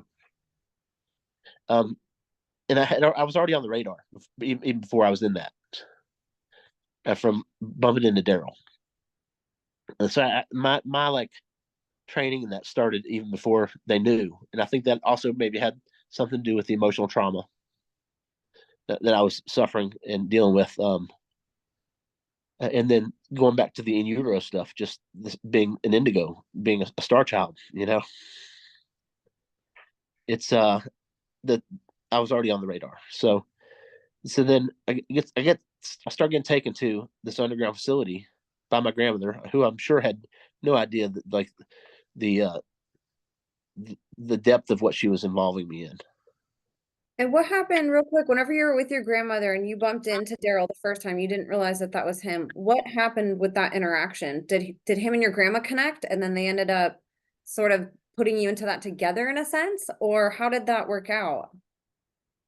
I think there was an exchange, a conversation between my grandmother and him. I don't remember. I was Yeah. aloof. You know, I was What? just, I was just wanted to play Pac-Man or something. And just eat my hot dog and and go play. So then I started getting taken to the facility there for training, and she wasn't privy to any of the actual like abuse, you know. And by the end of the sessions, like I would already be my front personality again, and not have any awareness of what had just happened. And it was through that I first encountered Michael Aquino, who's started he's the reason Daryl left the program, and Daryl was scrubbed from any connection with it. They redacted him from the entire thing, history of it. He was blamed for some stuff and he opposed the methods that Aquino was using. Now, are you familiar with Colonel Aquino? He was yeah, he's the founder of the Temple of Set and a notorious like pedophile and like sadist. And he would use he would put needles in your genitalia and then shock you um with like a stun gun through the needles, and that would that did it. That cause your personality to fracture, um, and so and I had no. I'm still like recovering this stuff, like it's like with because of the sports and their ability to utilize me as a sports entertainment property, um, and to rationalize funding these distraction mechanisms for the nation, for the masses. Um, it's the opiate of the masses. It's as Caesar said, give them circus and bread, and that's what I made the connection with in the Goodman Project article that that really increased my targeting and made me an actual targeted individual, like you read about, like with the gang stalking and the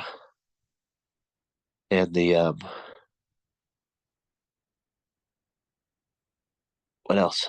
Directed energy weapons Yeah, and yeah, the electronic harassment and break-ins at my house and poisoning and biological like vectors. Like I have Morgellons disease, which is like this man-made like multiple like parasitic like nanotechnology.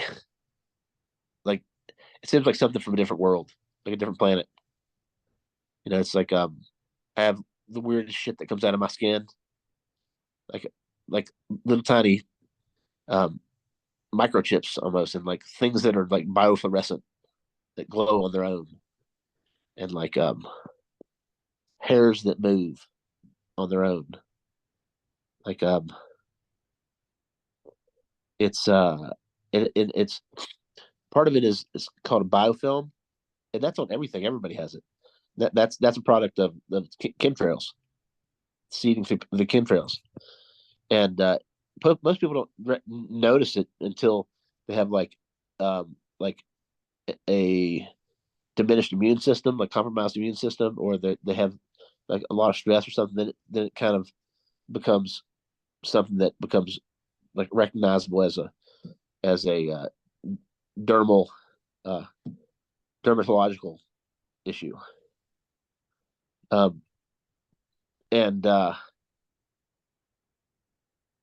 that started in 2018, right before I moved back to Nashville. I moved back to Nashville because my roommate there, I'd known from an earlier time where we had been in a band together, and from when I had lived in Nashville the first time, um, he was begging me to move there because he was afraid that the police in my hometown were going to kill me.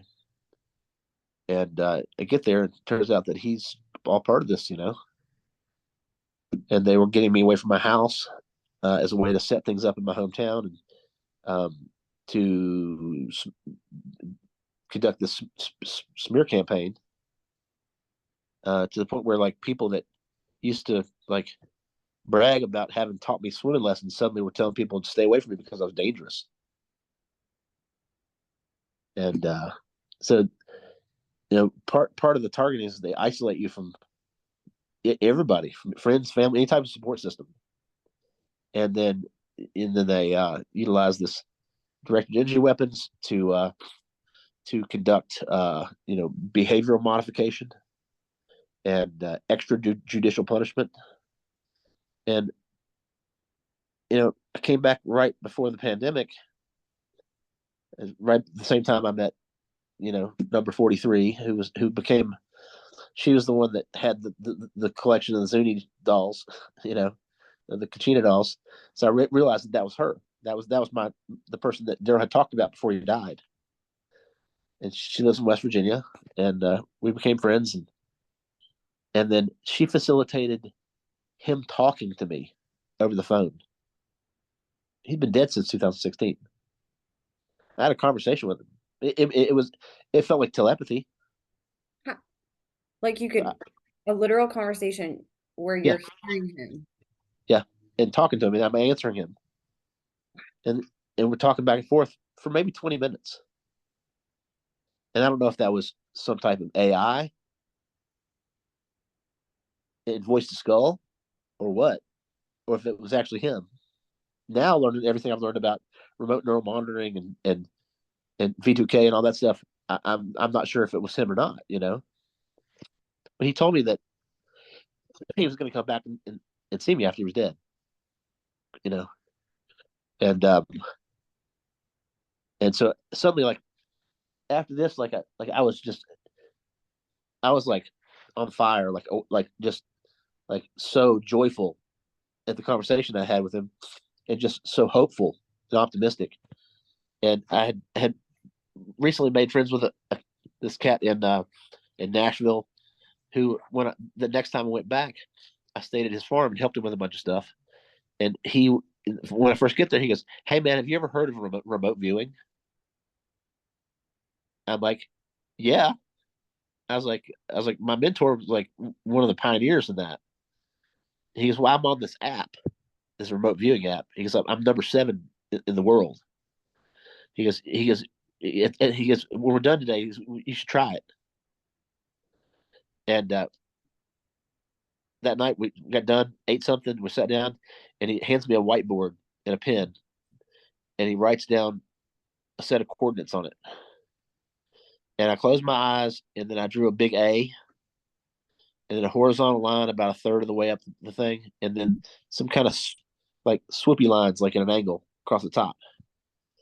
And then he Googled the coordinates, and a picture of the Eiffel Tower came up. And with these clouds that were at the same angle as the lines I drew across the top of it, and the horizon line was where it was in proportion to the A. And he goes, "Wow, you're pretty good at this." And I'm thinking, okay, it's all coming together. But then like I had this friend that during the lockdown, he and I were spending quite a bit of time together. His wife is from Italy, and she had stayed in Italy with her children because her mom was dying of cancer on their last trip, and she and him were having problems, and I was alienated from my kid's mom and my son, who, when I was like leading up to when I had the brain injury from the vaccine. Um, just before that summer, I had gone to Kansas and I'd gotten shared custody with my son, and and his mom had accepted a job in China teaching for a year, and they suggested that I let her take him there under the provision that she brought him back for parenting time, which she never did. And it was during that, like right before the first visit, that she didn't come back with him, was when I had the brain injury, and then I moved to Nashville to get away and to try to heal, and she was had him there in in China, and then didn't bring him back. And then when that was over, instead of coming back to the United States, she abducted him into Mexico, where she had taken another job. And then after 6 months, I had contacted the State Department, and and she brought him back to the United States. But I've only seen him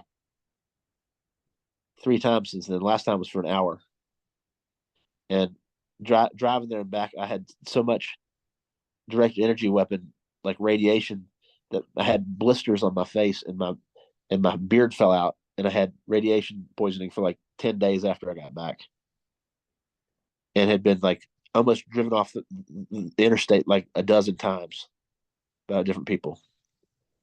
And this is in a rental car, that I like it was getting mobbed so bad. Like initially, I'd gotten contact from somebody that I knew that was in Oklahoma that needed a ride. Somebody was going to pay for somebody to come pick them up, and I get there, and that person just tries to rob me when I get there. But on the way to Oklahoma, going through Texas, North Texas, there, like I was getting mobbed so bad by cars on the interstate that I pulled some like evasive maneuvers and got off the interstate and zigzagged through the back streets of this town, and I found myself at the next on ramp, and a voice in my head said, "Pull over and just watch what happens." And I did. I got my camera out, and I filmed 53 cars, trucks, and tractor trailers get off the interstate, see me there with my camera, and then immediately run the red light, most of them, and get right back on the interstate. One of them pulls off, takes a right, goes just past me, does a U-turn, comes back, and then takes a right and gets back on. And then 10 minutes later, they come they had gone down to the next exit, gotten off, come down the service road, and were coming back across the bridge towards me a second time. There was a state trooper and a public safety vehicle that also were involved in this. I filmed all this. This was within 13 minutes, 53 vehicles. There was no construction going on. There's no reason for that many cars to get off the interstate and immediately get back on. There was more than one instance where there were two cars side by side that ended up like they were racing across to get back on the interstate.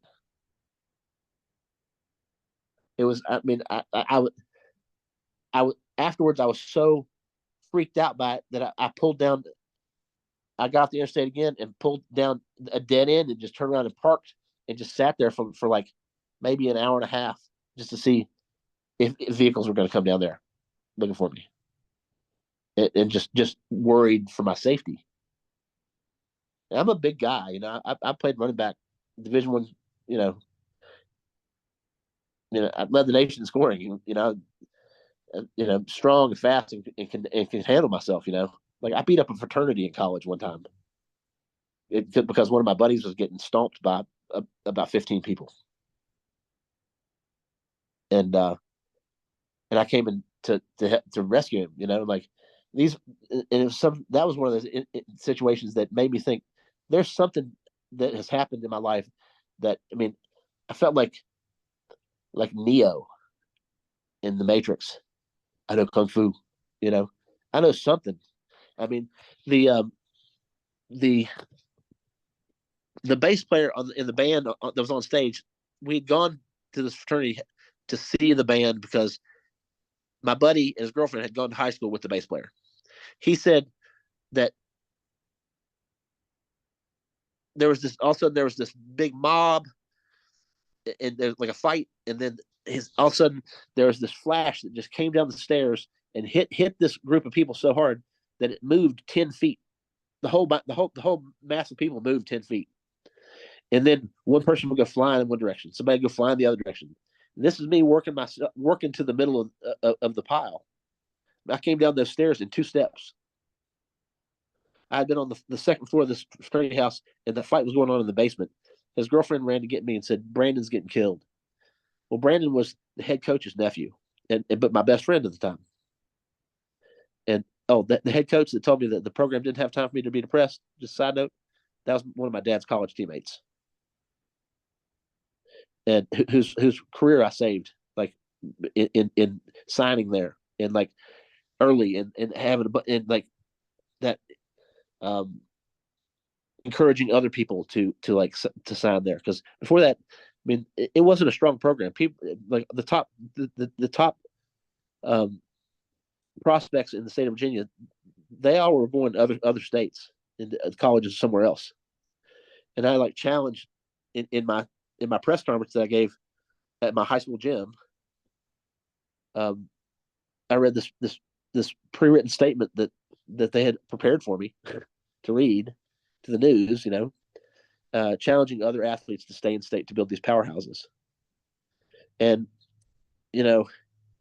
that coach had been there for 7 years and it had 2 winning seasons.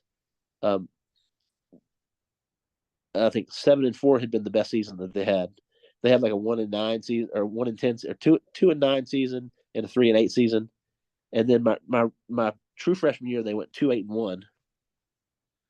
And then my redshirt freshman season, when I led the nation in scoring, we finished 15th in the nation, and had gone to a bowl game and won the bowl game. And then within 6 years of that, they played for the national championship. It was the quickest ascension to dominance in Division I football in the history of the sport. And are you familiar with Michael Vick? Mm-hmm.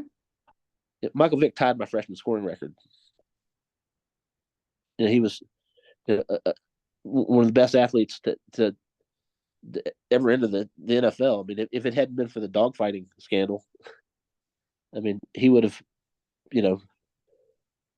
broken every record there was. And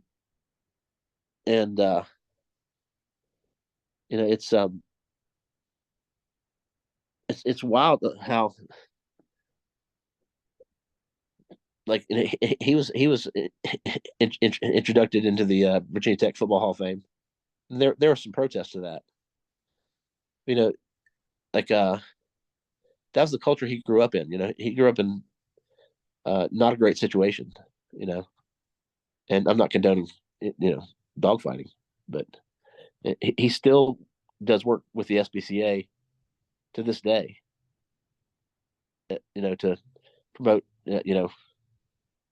animal rights and safety and care, and he's well past having to do any of that stuff. Total side note, tangent, but like, the exploitation of athletics is for the means of distraction of the masses. And it's this delusion that we're sold as children through riches of the NFL. There's approximately 1 million high school students play football every year. Now, out of that, you get about 73,000 that go on to play college football at every level and division of college football, right? Every year. And that's not per class. That's the entire NCAA system, right? Well, then out of that, there's like 1,600 players that play in the NFL. And that's including all the veterans that are there the entire time they're there. So you're more likely to win the lottery than to even make the NFL, much less make money that's sustainable, that will carry you through your lifetime. Yeah, I ended up going to this neurological rehab in 2018 after I got out of the hospital thing. It's called the Eisenhower Center, and I went to their Jacksonville location. They also have one up in Massachusetts, not Massachusetts, sorry, Michigan, Ann Arbor, and it's funded by the NFL and the DoD and the NHL. Um, Not once did I see a doctor the entire time I was there. I contracted MRSA while I was there, and still didn't see a doctor. It wasn't until I took pictures of some HIPAA violations and showed them to the second in charge there that they slacked off, and then they graduated me early and sent me home with flying colors. Now, the closest thing to neurological like rehab they had there was some neurofeedback, and even with that, it was more it was oh which can be helpful, but I just realized I have a stage light here that will provide sunlight. It's going to be multicolor changing color, but It's okay. is it gonna work? Yeah, there it is. Hey, Ooh, party time. yeah, boom, boom, boom. Um, so so it'd be interesting episode visually. Yeah. I like it. So um, when they were doing my brain mapping, um, they assaulted me with it. They did something that caused me to immediately have like a screaming double ocular migraine. I felt like I felt like somebody kicked me in the testicles, and then immediately threw up. And then they didn't believe me that I was sick, and it affected me for the next 2 weeks.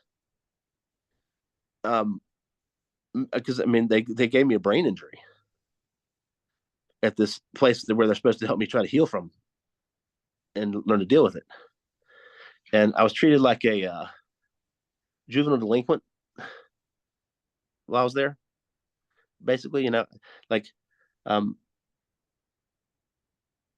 it wasn't a lockdown unit, but you couldn't go anywhere. You go outside, but you couldn't go anywhere. Unless you were with a staff member, and then they had to be you had to be in their site constantly. And talking to the staff there, they didn't even know what CTE was. I mean, the people that ran it did, but they never used that language. Like there was a a therapist that was the main therapist that was she had a background in youth corrections, and would make jokes about how when the kids would mess with her, she would say, "Well, I get to go home at the end of the day. Where are you going to be?" And she made that joke like multiple times. I'm like, you lose credibility when you say things like that because it's cruel. And then the other therapist, she had been an NCAA athlete, and her husband had been a successful NFL player, and wasn't dealing with any difficulties from CTE or any of the symptoms. So there was no empathy there at all. I mean, like I keep trying to tell the story when I left Tech, but I get sidetracked. So Tech announces that they put out a press release that I'm leaving Tech. Well, just as this is going on, I had a buddy who he was a handler. He was an older kid in this. He was in a fraternity that I was hanging out with, and he was in the National Guard at the time. And he had begged me to go to Mardi Gras in New Orleans with him, to go with he and this chick that he was dating and her roommate. And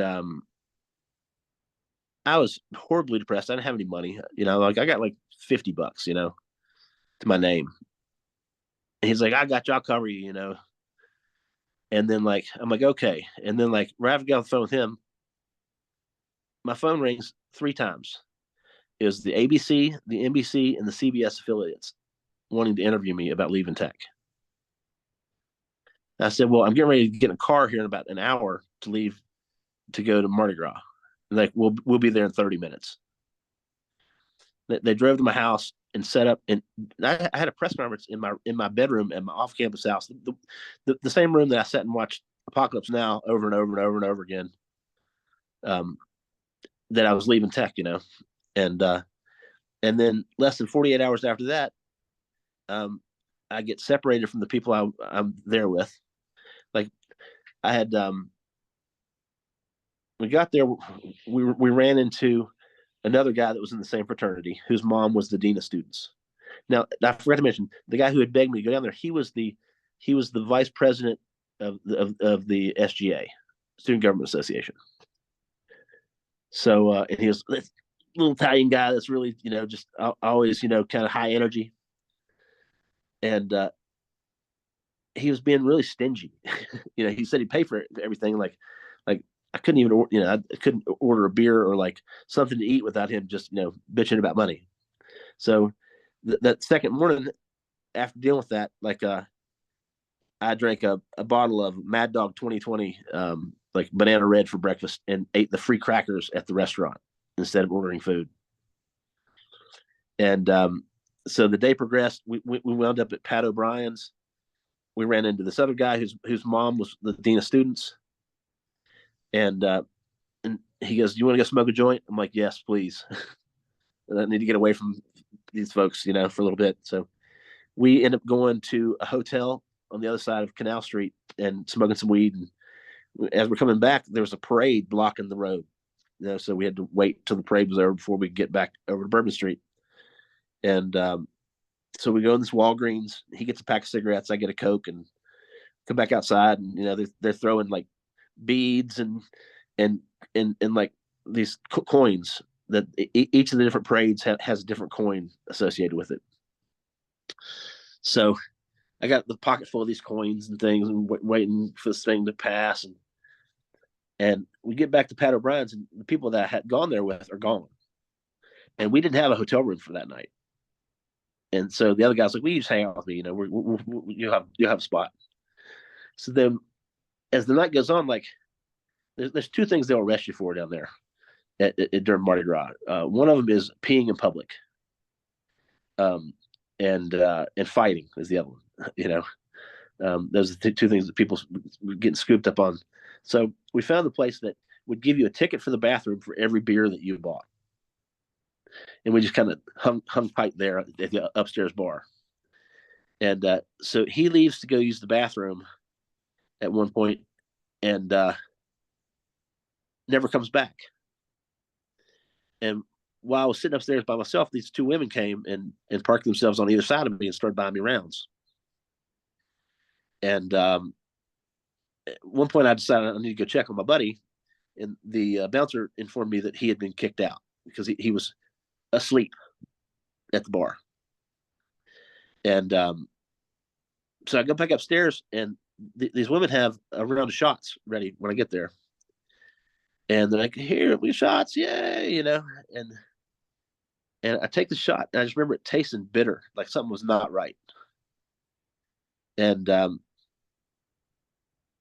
like, "Come on, let's go have a threesome. Let's go back to we'll go back to our place." And I'm thinking, great place to stay, and this could be fun. And like one of them start making out with me, and then the other one start making out with me, and then we decide to leave, and like we're walking to their car, and I've got arm around each one of them, walking to the car, and then I kind of realize that they're struggling, and my feet are just dragging. and they're arguing with each other, you know, trying to get me to their car and get me in the car. And so then I was taken to a house, and I kind of remember going in this house, and then that's the last thing I remember. And the next thing I know, I wake up at 5 in the morning in a cab with one of the women saying, "Where do you want me to drop? Where do you want to get dropped off?" And we're back on Canal Street. It's 5 in the morning. There's nobody around. The streets are empty. I mean, it is not a safe city. And I saw that Walgreens that we'd gone into, and I said, "Right here." And I jumped out, and the woman said, "Here," and she hands me my watch and those parade coins that I had in my pockets. And I look down, and my pockets are inside out, and my zipper's down, and I'm just scared to death. I didn't know I had no memory of what had just happened. And it wasn't until after the swatting that I remembered what happened during the period of time from getting to that house until that I was in that cab and I had been raped. And turns out that I had been taken there for that specific purpose, to punish me. And the handler in 2020 that revealed herself confirmed this. You know that she said when she moved back to Virginia from Arizona, her mom was CIA.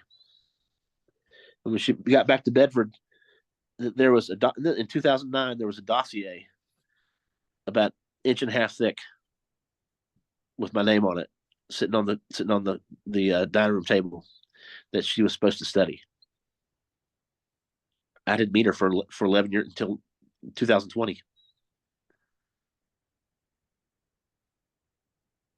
You know, so then she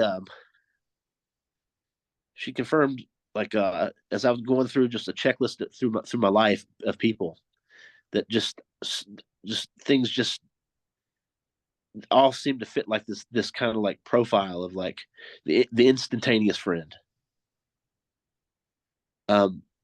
That there were a bunch of them, like throughout my life, like several relationships, like the longest relationship I'd ever been in, my wife. I'd been married for just under a year. Like we split up the day before our first anniversary, and and she'd given me an ultimatum to move to California with her. Right when I was, had some opportunities in Nashville after shopping an album there. One of them offered by a guy named Larry Butler, who produced Kenny Rogers, all his famous stuff, and Loretta Lynn and Johnny Cash, and then the other one was John is the drummer for the Police, whose brother ran oh a record label that was tied to the CIA. Their dad was CIA. Um, oh, Stuart Copeland, is that it? yes, yeah. He and the other production that had shown interest in the project, and so I figured, Southern California, I, I run into something there, So I agreed to move there, and um, yeah, we weren't there. The day we moved into our place was 9/11/2001. Driving across the Mojave Desert on the way there, I started hearing about the planes hitting the buildings over the radio. And then, but it got me to Southern California. I wound up starting a skateboard company and became a professional skateboarder, and those were childhood dreams. Had a band that was making waves in that regard, and then wound up in Malibu. One summer I was homeless, but trying to avoid this Hell's Angel prospect that I wound up tussling with just after a couple weeks after I got out of intensive care with a fractured skull from a downhill skateboard accident that had threatened my life. And but the president of the Hell's Angels Ventura chapter, a guy named oh he had a TV show on like the History Channel recently. Stories of the Hell's Angel. George Christie. He used to come watch me play music every Monday night in Ventura when I had residency there at a place. And when he found out that the guy had used the club to threaten me, that he was extricated from the club, and I wasn't in danger. That I thought I was, I thought they were going to murder me.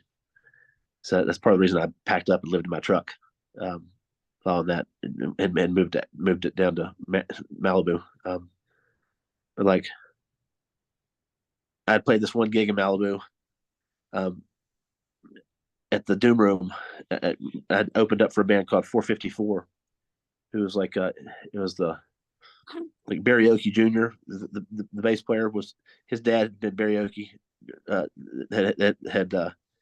Oakley had been the bass player for the Allman Brothers. Before he died in a motorcycle crash back in the 70s, and this woman had invited me back to an after party at her house. Are we there? What happened? What's wrong? I can see you. Sorry about. Yeah, okay. So I got invited to this after party at this woman Cassandra's house, and for 3 hours she sat there and said, "Play me another song." As soon as I finished the song, she'd play me another song, and I needed to use the restroom, and there were people in the downstairs bathroom doing cocaine. So she told me to go upstairs to go through the master bedroom. There's a bathroom that I could use, and go in there. And there's this big framed John Denver album, like 12 times platinum, and his Country Road album. And I came back and said, "That's awesome. Where'd you get that?" She goes, "He was my husband. He died in a plane crash." So it was John Denver's widow that had been begging me song after song after song for like 3 hours to play for her. That had reminded her of her husband. It was like the biggest compliment I ever got as a musician. He's like America's songwriter. But and then this other guy entered my life. Arlie Von Lewis is his name, and he was offering to put like $3.5 million behind me as an artist. And all these people were he was involved in all this programming. That whole summer I went through programming like turns out I don't know if this happened then or happened when I fractured my skull, but like the girl I was with for 5 years I was engaged to that turned out to be a handler. She pointed out that I had scars behind my ears. Then they're surgical scars. Like she was an esthetician that worked for a plastic surgeon in Roanoke, like a world renowned plastic surgeon. And I was visiting her at work one day, and she called his guy named Dr. Enrique Silverblatt, and he came in and confirmed that they were surgical scars hidden in the folds behind my ears. And I've never had any surgery behind my ears that I know of. And when she found them and pointed out to me, she was kind of giddy about it, which I thought was kind of weird. you know. But looking back now, I mean, I have more insight into her personality, and this same person that had put spyware on my phone and was using a burner phone to act like somebody stalking me. Went to the police with me in multiple jurisdictions to report it. It was her. And I had just dealt with two other stalking situations in previous years that it started after I started the nonprofit organization. And I mean, it was terrifying. I mean, I literally stopped playing music and started carrying a 38 everywhere I went. And pretty much everywhere I went was to the coffee house and home, and maybe to get like a mani pedi every now and then, or to go to TJ Maxx to buy like a T-shirt or something, just something to get out of the house, or to ride my motorcycle. around Nashville, and it was a mind fuck. It was just twisted stuff they do. Like so in 1996, shortly after I came home from Boise State, after I left Virginia Tech, I'd gone to Boise State for a year. Um, I didn't have the greatest experience there. I decided I was done with football. I had started writing songs after this brain injury that had me ruminating poetry after that. And I came home on Memorial Day, 1996. Two of my former teammates at Tech, they're still playing there, came over to hang out in Radford, and we went over to this nature area, which is a couple blocks from my house. It's a little nature reserve right in the middle of town. And there's a creek that runs down through there called Conley's Run, and it runs over into the New River. The New River is the oldest known river, or one of the oldest known rivers on the planet there. And there used to be a bridge connecting Main Street right there, but in 1933 they built a land bridge and a tunnel for the creek to run through, so it could still, it's tributary to the New River. And we got kind of down near the mouth of that tunnel, and we were talking about how it was built in 1933. It says that right there, as part of the CCC, the Conservation Corps, Civilian Conservation Corps, is part of the New Deal that Roosevelt put together as a way to, put people back to work during the Great Depression. It's when all the like national parks were built, and like the Blue Ridge Parkway and like Skyline Drive, and all those things were built and during the CCC. But this was one of those projects, and my number had been 33, and one of my buddies was number 3. The other guy was 83. And we're talking about this and talking about the 33 to get Mason connection and all that stuff. And then we start hearing like drums coming from the tunnel. And it sounded like, like tribal drums. And when they built, like on the other side of the tunnel, there's a city park, like on the floodplain of the river right there. And when they built that, they dug up several large Indian mounds to build the park, and so people had lived in that area on the flip for a long time. Like these are like Mississippi mound building culture, and they would have powwows there each year. So I'm thinking, oh, they're having a powwow. Cool, let's go check it out.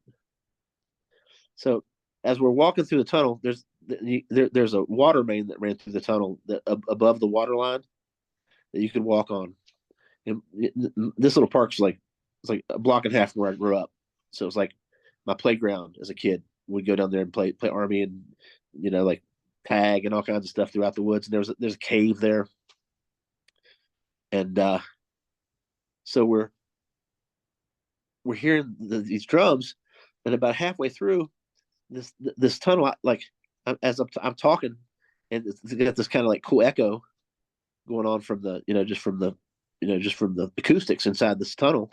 So I stopped about halfway through the tunnel and I start singing this song that I had written when I was in Boise. It was the one that after I had that brain injury that just came out. It's like as quick as I can write it down. It's a song called Dreamer. And so I stopped and sang this song, and I was like, yeah, when I get rich and famous, I'm gonna buy the nature reserve and build part of a studio in here, and like just dreaming. And then we went on down the pipe and got to the other side of the tunnel, and as you step out of the tunnel, all of a sudden the drums stopped. There wasn't any drums. It wasn't coming from anywhere. It was just like birds, and like every now and then you hear a car go by, but there wasn't anything going on over there, which freaked all of us out. So then we decided we're just going to go back to the nature preserve side because there wasn't anybody over there. We could just kind of, you know,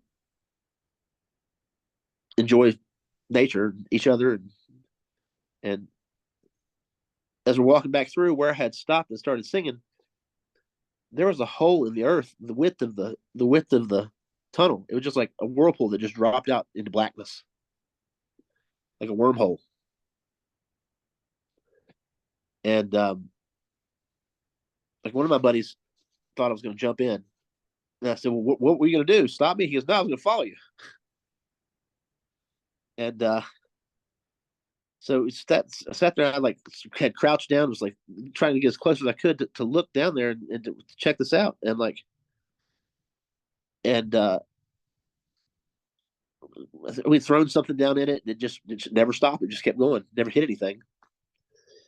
And so this is kind of weird now. So we got a feel of that.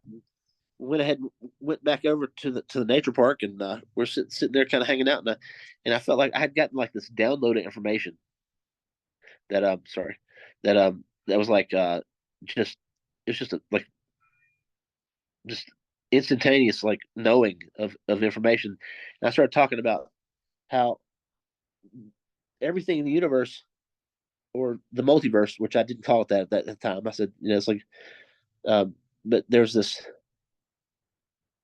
infinite kind of like just energy, and everything was just all the same energy. And I was talking about the quantum field, and and how reality is just this matrix of of of like this geometric pattern that's bigger than our awareness. And it was like I was describing a Mandelbrot set, like the fractals, and it's like all of a sudden you can see everything around us was a fractal, and like you look up at the sky and like the ion, like the different layers of the atmosphere were separating, and it was into these fractals.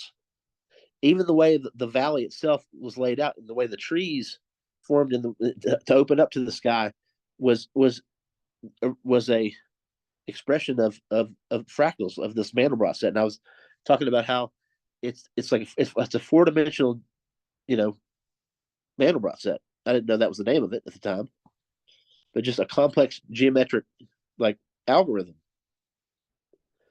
Um, and then as I was talking about this, start hearing this weird kind of bird chirpy thing coming off from the left to the left of where I was standing, and it sounded like a cardinal, sort of, but like a cardinal with like reverb.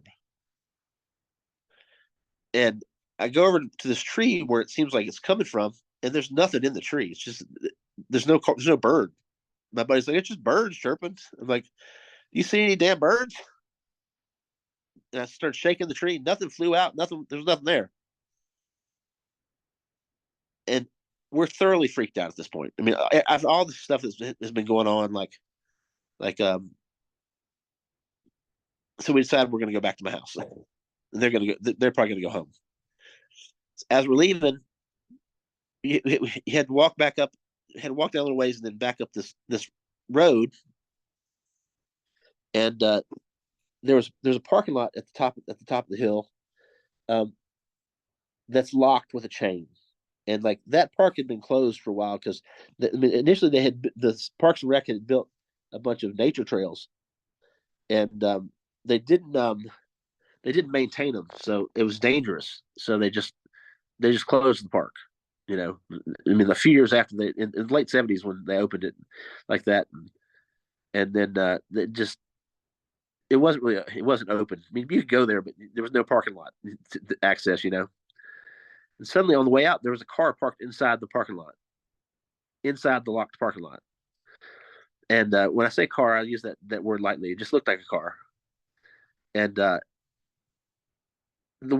windshield, everything was opaque black, like it was just black. You couldn't see through it. It wasn't window tinting. It was black. Um, my buddy walked up to try to open the door, and the door handle didn't move at all. It was like it was just solid to the thing. How if you even if a door's locked, it'll like you get a little movement on the door handle. Nothing. And I sat down and started doing this meditative breathing, like adjacent to the driver's door. And my buddies walked around the other side of it, and it's almost like we made a triangle around the thing, and where they were standing. And as I was doing this breathing, all of a sudden, it's like the thing rippled like water. And when it did that, all of the distinguishing features of the car disappeared. All the lines, the colors, all just they all faded. The wheels sucked up into the thing. And it was just like this hovering mass of mercury that was just fluid. It was like a liquid mirror that just hovered off the ground for maybe 20 minutes. While we sat there just awestruck. And then slowly the wheels came back down out of it, the tires came back, and all it's different features redefined itself. And I got up and walked off, and my buddies followed me back to my house. They got in their car. None of us said a word. They got in their car and left. And then, like maybe a month later, we I went to a party in Blacksburg, and we're all in the same place one time. And my one buddy's like, "Yo, what the fuck was that? What did we see?" I don't know, man. Like I don't know. It's a UFO or what or something. It was like, or if it was AI, like in the future, or like or something like some type of like sentient like fluid shape shifting something. And like I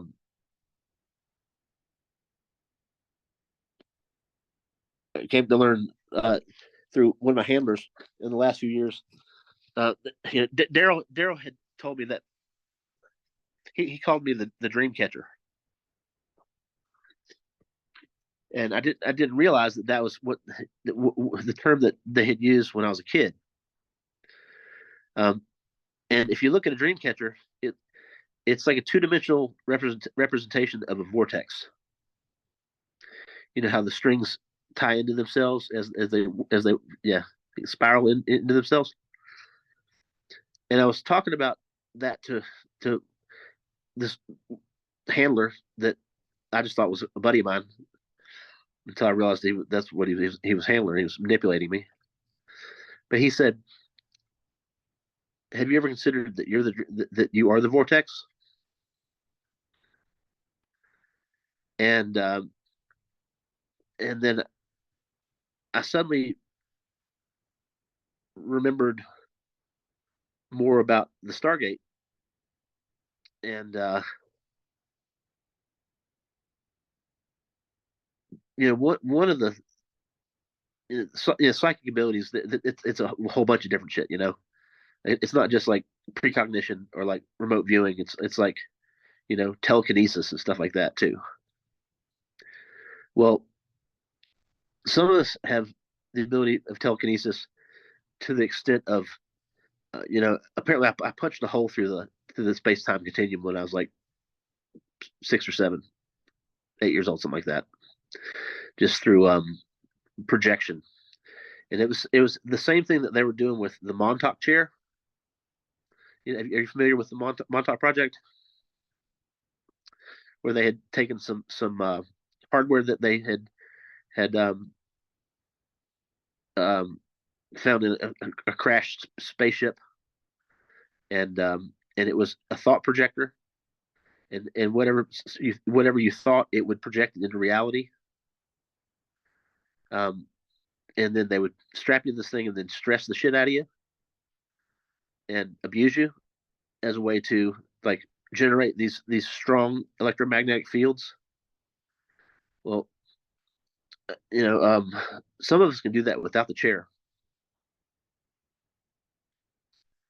And like, have you seen Stranger Things, the Netflix series? Yeah, that was based on the Stargate project and Montauk. So like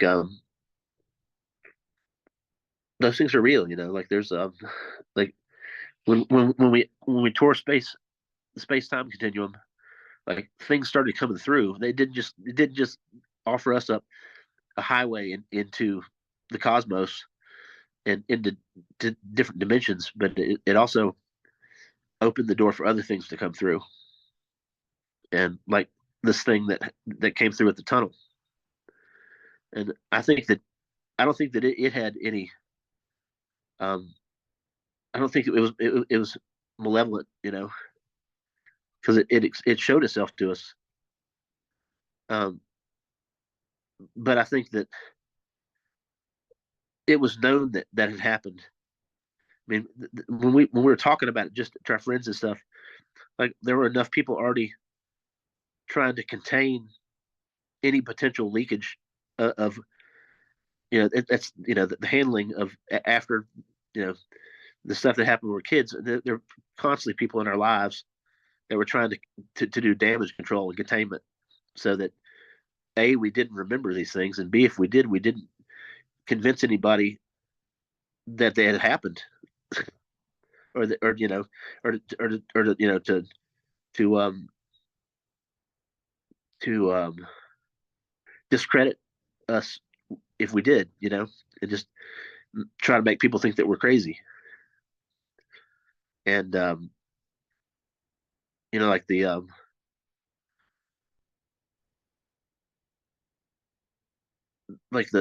trafficking and the exploitation, like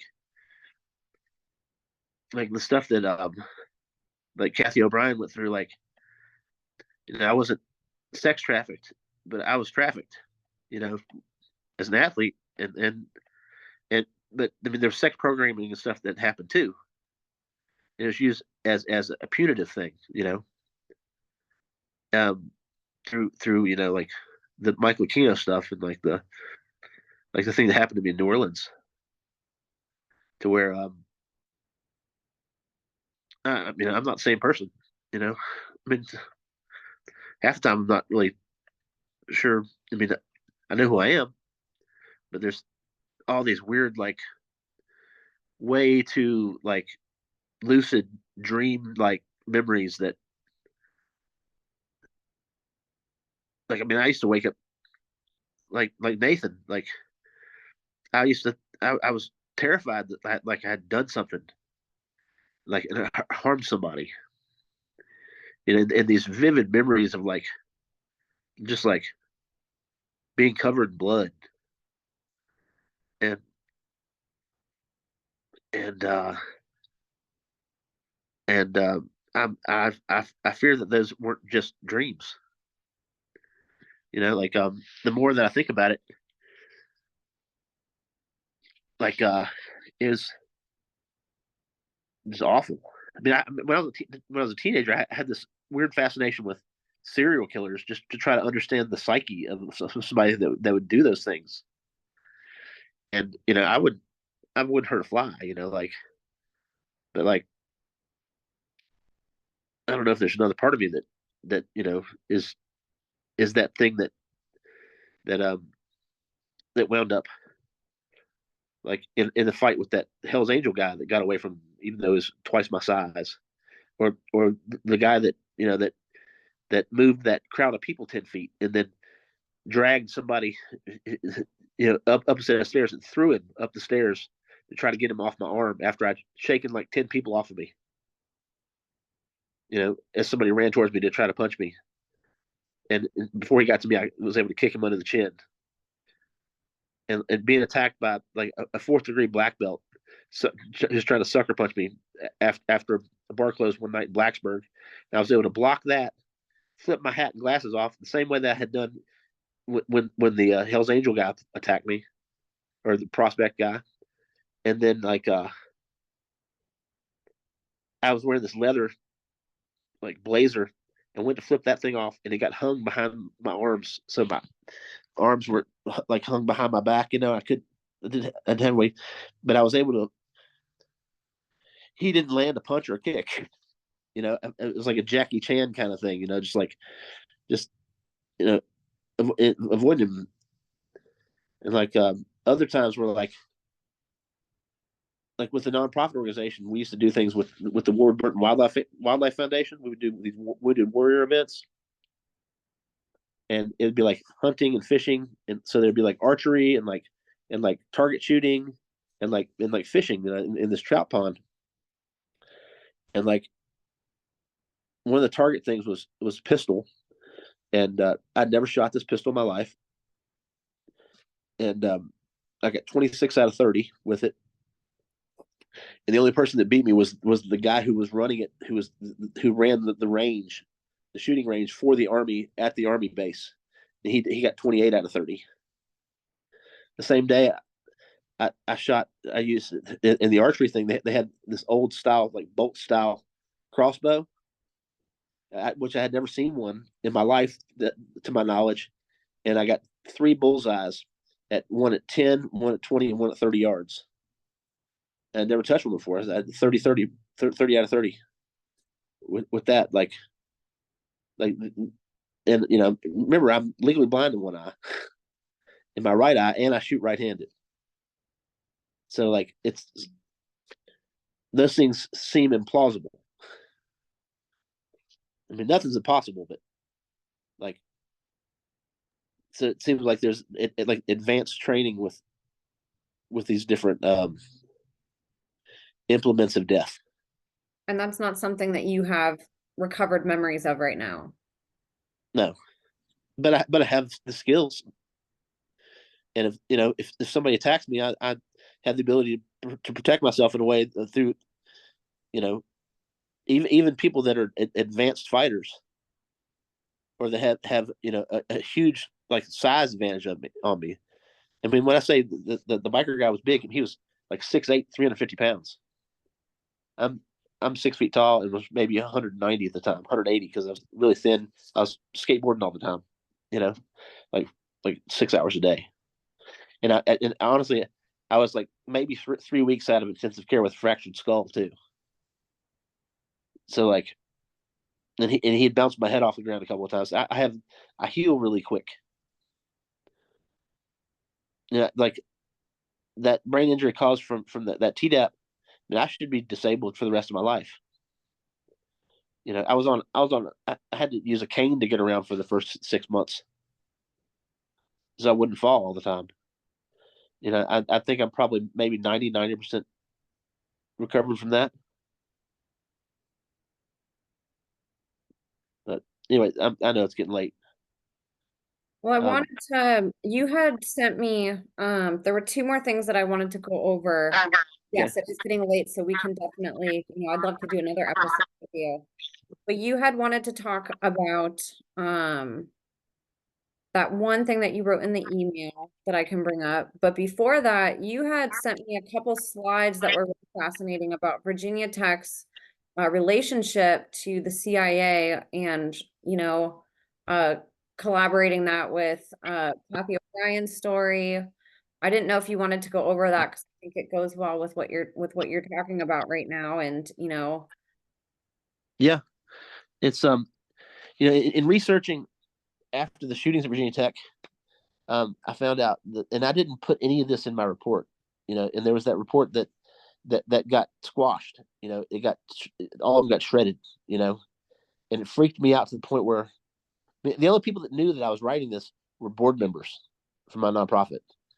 Well, I didn't realize that the woman I was dating that had just entered the board was a CIA asset, and was assigned to me as a handler.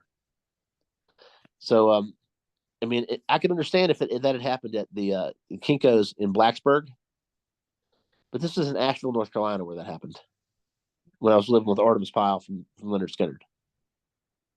Like, so that it wigged me out to the point where I just didn't even like touch the Virginia Tech stuff anymore.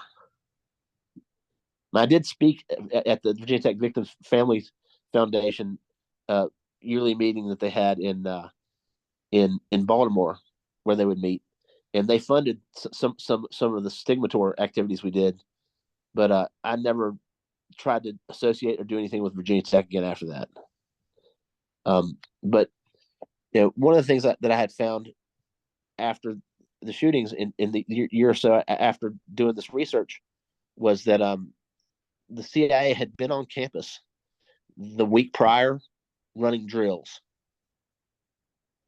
And the shooter, and there were at least 5 different descriptions given of the shooter, who was maybe 5'6", and there were descriptions of somebody that was 6'4", 6'5", also given. And but there were all these things that kept linking back to the CIA, but I didn't put any of that stuff in my report. I just was focusing on the mental health aspect of it, and like mass shooting prevention. And so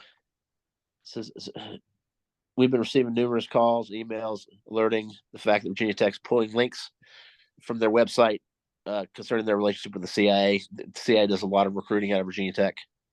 I mean, later came to find out that the head of clandestine services for the CIA is a Virginia Tech grad who started working for the CIA while she was a sophomore at Tech.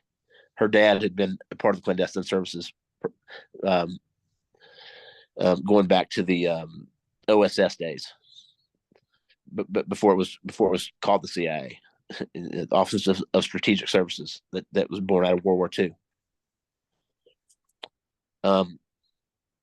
And they were pulling down links and trying to distance themselves. Virginia Tech does a lot of research for DARPA, which developed the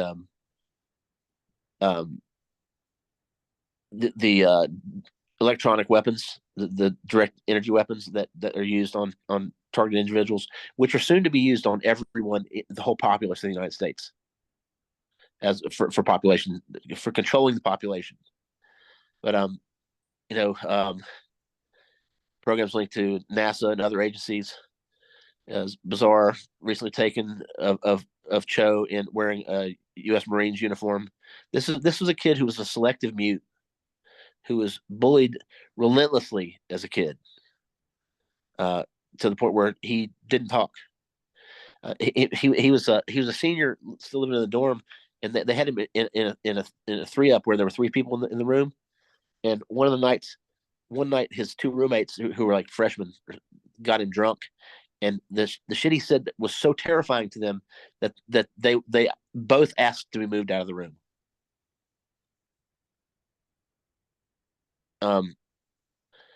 But it says only fan flames accusations that he was a Manchurian candidate, which come to find out a lot of TIs, a lot of the mass shootings are committed by TIs that are driven insane by remote neural monitoring and voice to skull, like synthetic telepathy. I mean, I have 3 friends in town. One of them was diagnosed with schizophrenia after that started happening to him, and he had a theory that he started to tell me one night, and then something shut him down, and it turns out he was involved in my gang stalking and had to distance himself. His dad had been the president of Radford University when we first met, and brilliant guy, like genius. The other 2 were roommates. I mean, can you imagine 2 men in their late 30s, early 40s, suddenly developing the exact same psychosis that if someone that has any awareness of its existence translates to remote neural monitoring? Both of them have been in and out of psychiatric hospitals since then. One of them has broken into my mom's house multiple times. I caught him on video or on trail cam, and then still continues to try to interject himself in my life. I mean, a couple months ago, maybe about a month ago, I woke up and he was standing in the basement of my mom's house. I was asleep on the couch in the basement. He had let himself in, and hadn't announced he was coming over or anything. Oh my God. And I said, look, man, I'm like, what are you doing? I trying to play it off, And the next time he did that, I said, look, you need to leave. If you ever come back here again, I'm going to shoot you. And this is a person that I care about. It's a friend of mine. But whoever's fucking with his head, it's making him dangerous. But so I found it odd that Kathy O'Brien talked about this book when she talked about tech in transformation. She mentioned it. That was the same year that I was at Tech when I had my breakdown in the spring of '95. Was when that book came out, and she said, Virginia Tech's good at two things: engineering and mind control. When she was asked about it, asked about the shootings, and they were pretty good at football there for a minute too, but not so much in recent years.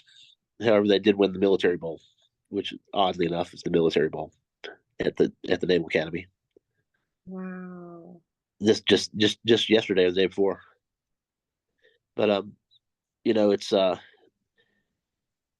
this was a hotbed of MK Ultra activity. I mean, like I said, between the Arsenal, who I've like about a year and a half ago met somebody who also went through the same programming, and her dad worked in the same underground facility as my grandmother, and that was the first validation I'd ever had that actually happened, and I wasn't just having weird dreams and getting confusing dreams with memories.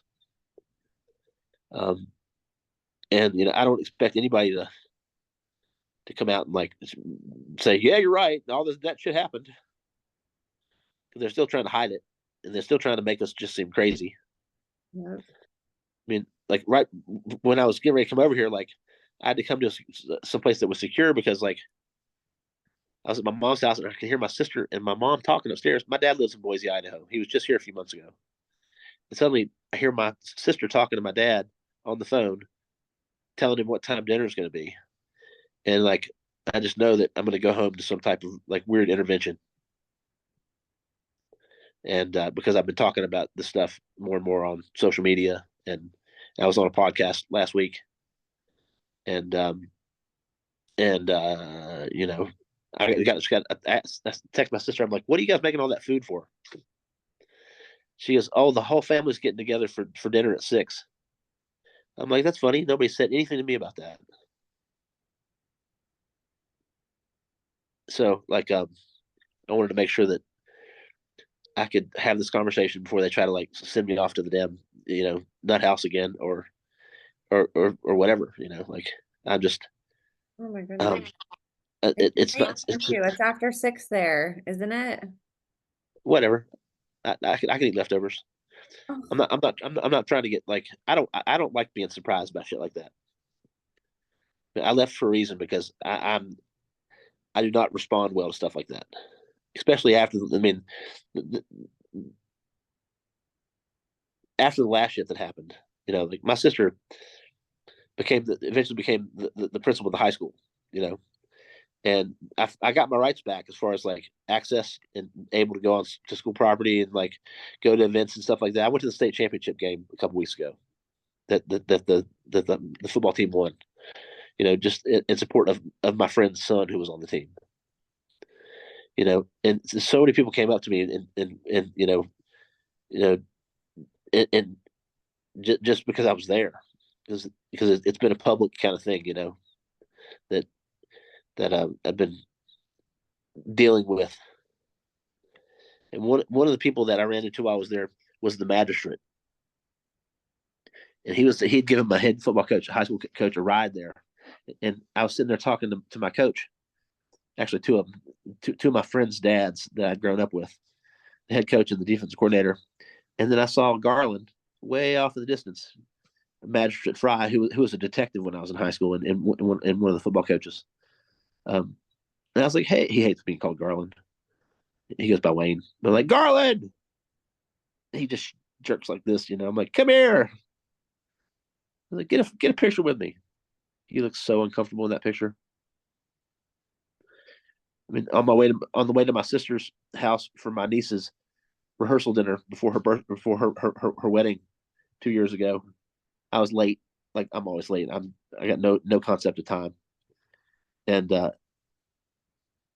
I'm just speeding down this residential street, trying to get there.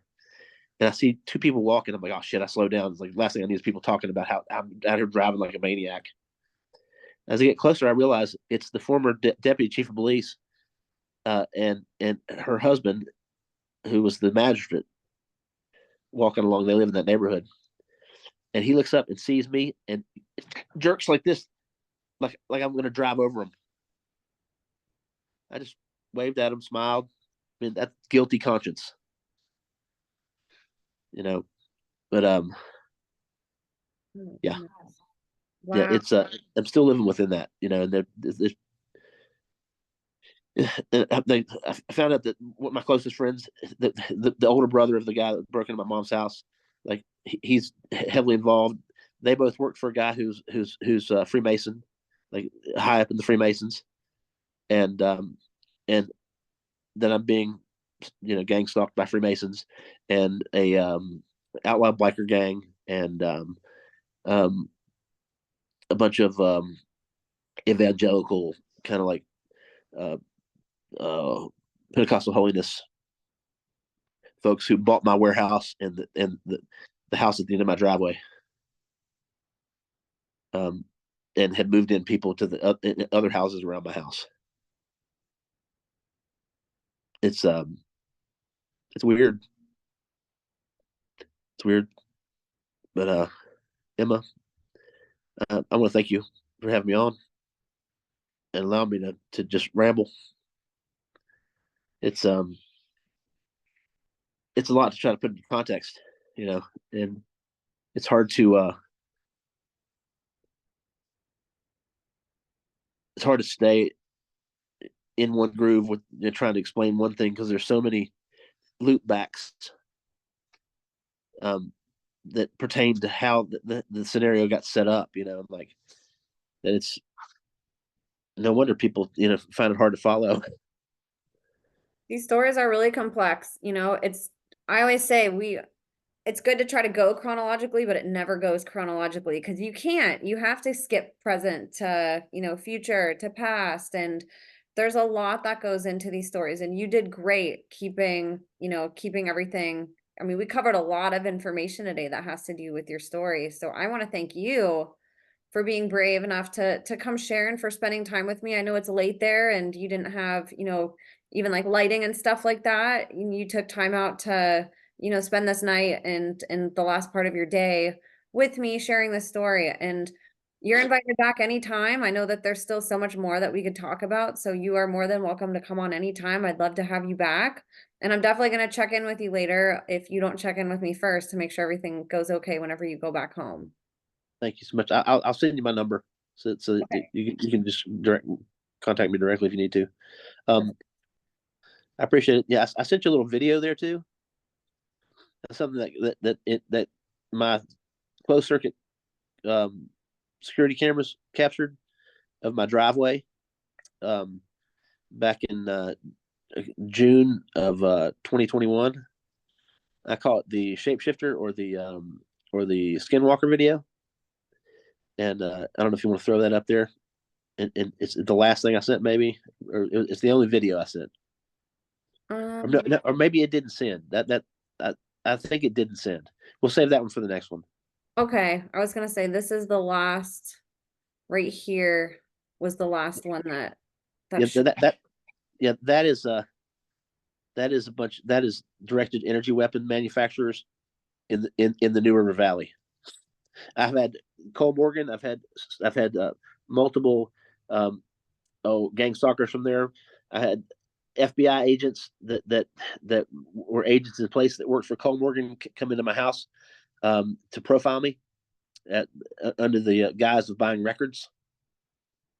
Um, and I can provide um, screenshots of exchanges with one of those guys where he said that I was no longer on the terrorist watch list, which claimed that which gave me confirmation that I definitely was on the terrorist watch list, which the Supreme Court has determined does real harm to people when that happens.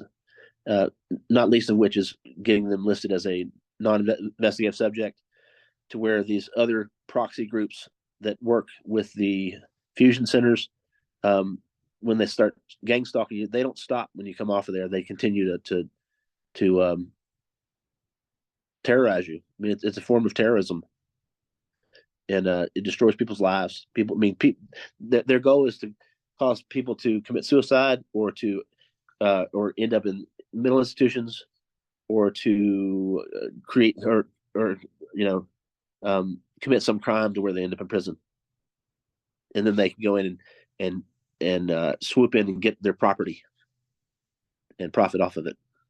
Wow. Not to mention that they're paid to gang stalk through the through the fusion centers and different entitlements, and they get criminals to work with them by allowing them to continue their criminal activity without prosecution. Oh my But goodness. yeah, wild. Well, let's Well, go over the video next time for yeah, sure. And then do you want to show or just tell people real quick where you're at on Twitter and YouTube also, and where they can follow you? yeah. I'm on Twitter is or X now they call it. Yeah, X. There we go. Yeah, that's my Facebook. Yeah, it's my Facebook. And then is that yes, that's Facebook. This one's Twitter. Oh, that's okay. Yeah, I got. Yeah, it's because it's on it's on a desktop. It seems Oh like. yeah. But, yeah, so my Twitter is at TDTommy33, and my YouTube is shit. I can't remember exactly what it is, but there. It is. Tommy Tommy Edwards. Edward 7062. There you go. Tommy Edwards 7062. And there's some music videos and like some different things I put together for mental health awareness and CTE awareness, and part of them. I've been working on a documentary, and that's part of what they're trying to disrupt me from making, is this documentary about CTE. So like between talking about that and then the Goodman Project articles, that's when everything ramped up to full on targeting and disruption, to the point where, I mean, it was so disturbing to where I just couldn't do anything but like try to document the shit, and get somebody. I've tried to get the FBI involved. One of my a guy that played football at Virginia Tech is head of the field office at in Roanoke. I got his private number from one of our from somebody who played with him. He's not responded to me. I've had the FBI hang up on me twice. One of the times I had the wherewithal to film me calling them and to document it. And the guy hung up midway through me explaining what was going on. I've had somebody use my phone, the clone of my phone, to trade in cryptocurrency. One of the exchanges I found was over $500,000 through a Russian cryptocurrency website or exchange purse or whatever. And I can't get anybody to investigate any of this shit. It seems like that would be like a huge priority. At the Department of Justice, the Commonwealth Attorney, the Attorney General, state police, local police, nobody. It's this ain't the country my grandfather fought for. Anyway, so I'm on the internet. I always People say, can find go support everybody on the show, you guys. We're hearing stuff here that will never be covered by any type of mainstream. My hope that will change one day, and we'll reinvert mainstream to be platforms like this that are telling truth, and that more and more people will find it. But that's not going to happen without your help. So please share this episode. Go connect with Tommy. One of the biggest ways that we can support any survivor or whistleblower is by getting eyes on them, get their following up on social media, let people know that are opposing whistleblowers that we have eyes on them, and that, if they try anything, that we're watching. So I'm going to have Tommy's information below. I'll have his Twitter, his YouTube, Go support his music and the other things that he does besides whistleblow. This is a man of many, many talents. Connect with him, support him, share his content, share this episode. And you guys, I'm just so grateful for all of your support. And Tommy, is there anything else that you wanted to close with? Well, if knowledge is power, then knowledge of self is self-empowering. So don't be afraid to learn even the darkest secrets about yourself, because it helps you to heal and uh, and grow. You know, just don't be afraid to be yourself. Amen to that. I think that's something we're all trying to step into a little bit more. I appreciate those closing words, Tommy. You are amazing. I'm so grateful that you came on and shared. I know that we've been connecting and trying to get this set up. So it's been an honor getting to spend time with you and to share your story, Tommy. You're amazing. And like I said, you're invited on here anytime. And everybody, please go support Tommy. I'll have all my social media links below too. And I appreciate you guys more than anything to just supporting this platform and all my guests. So you guys, thank you so much for tuning in. God bless you, and we'll see you next time.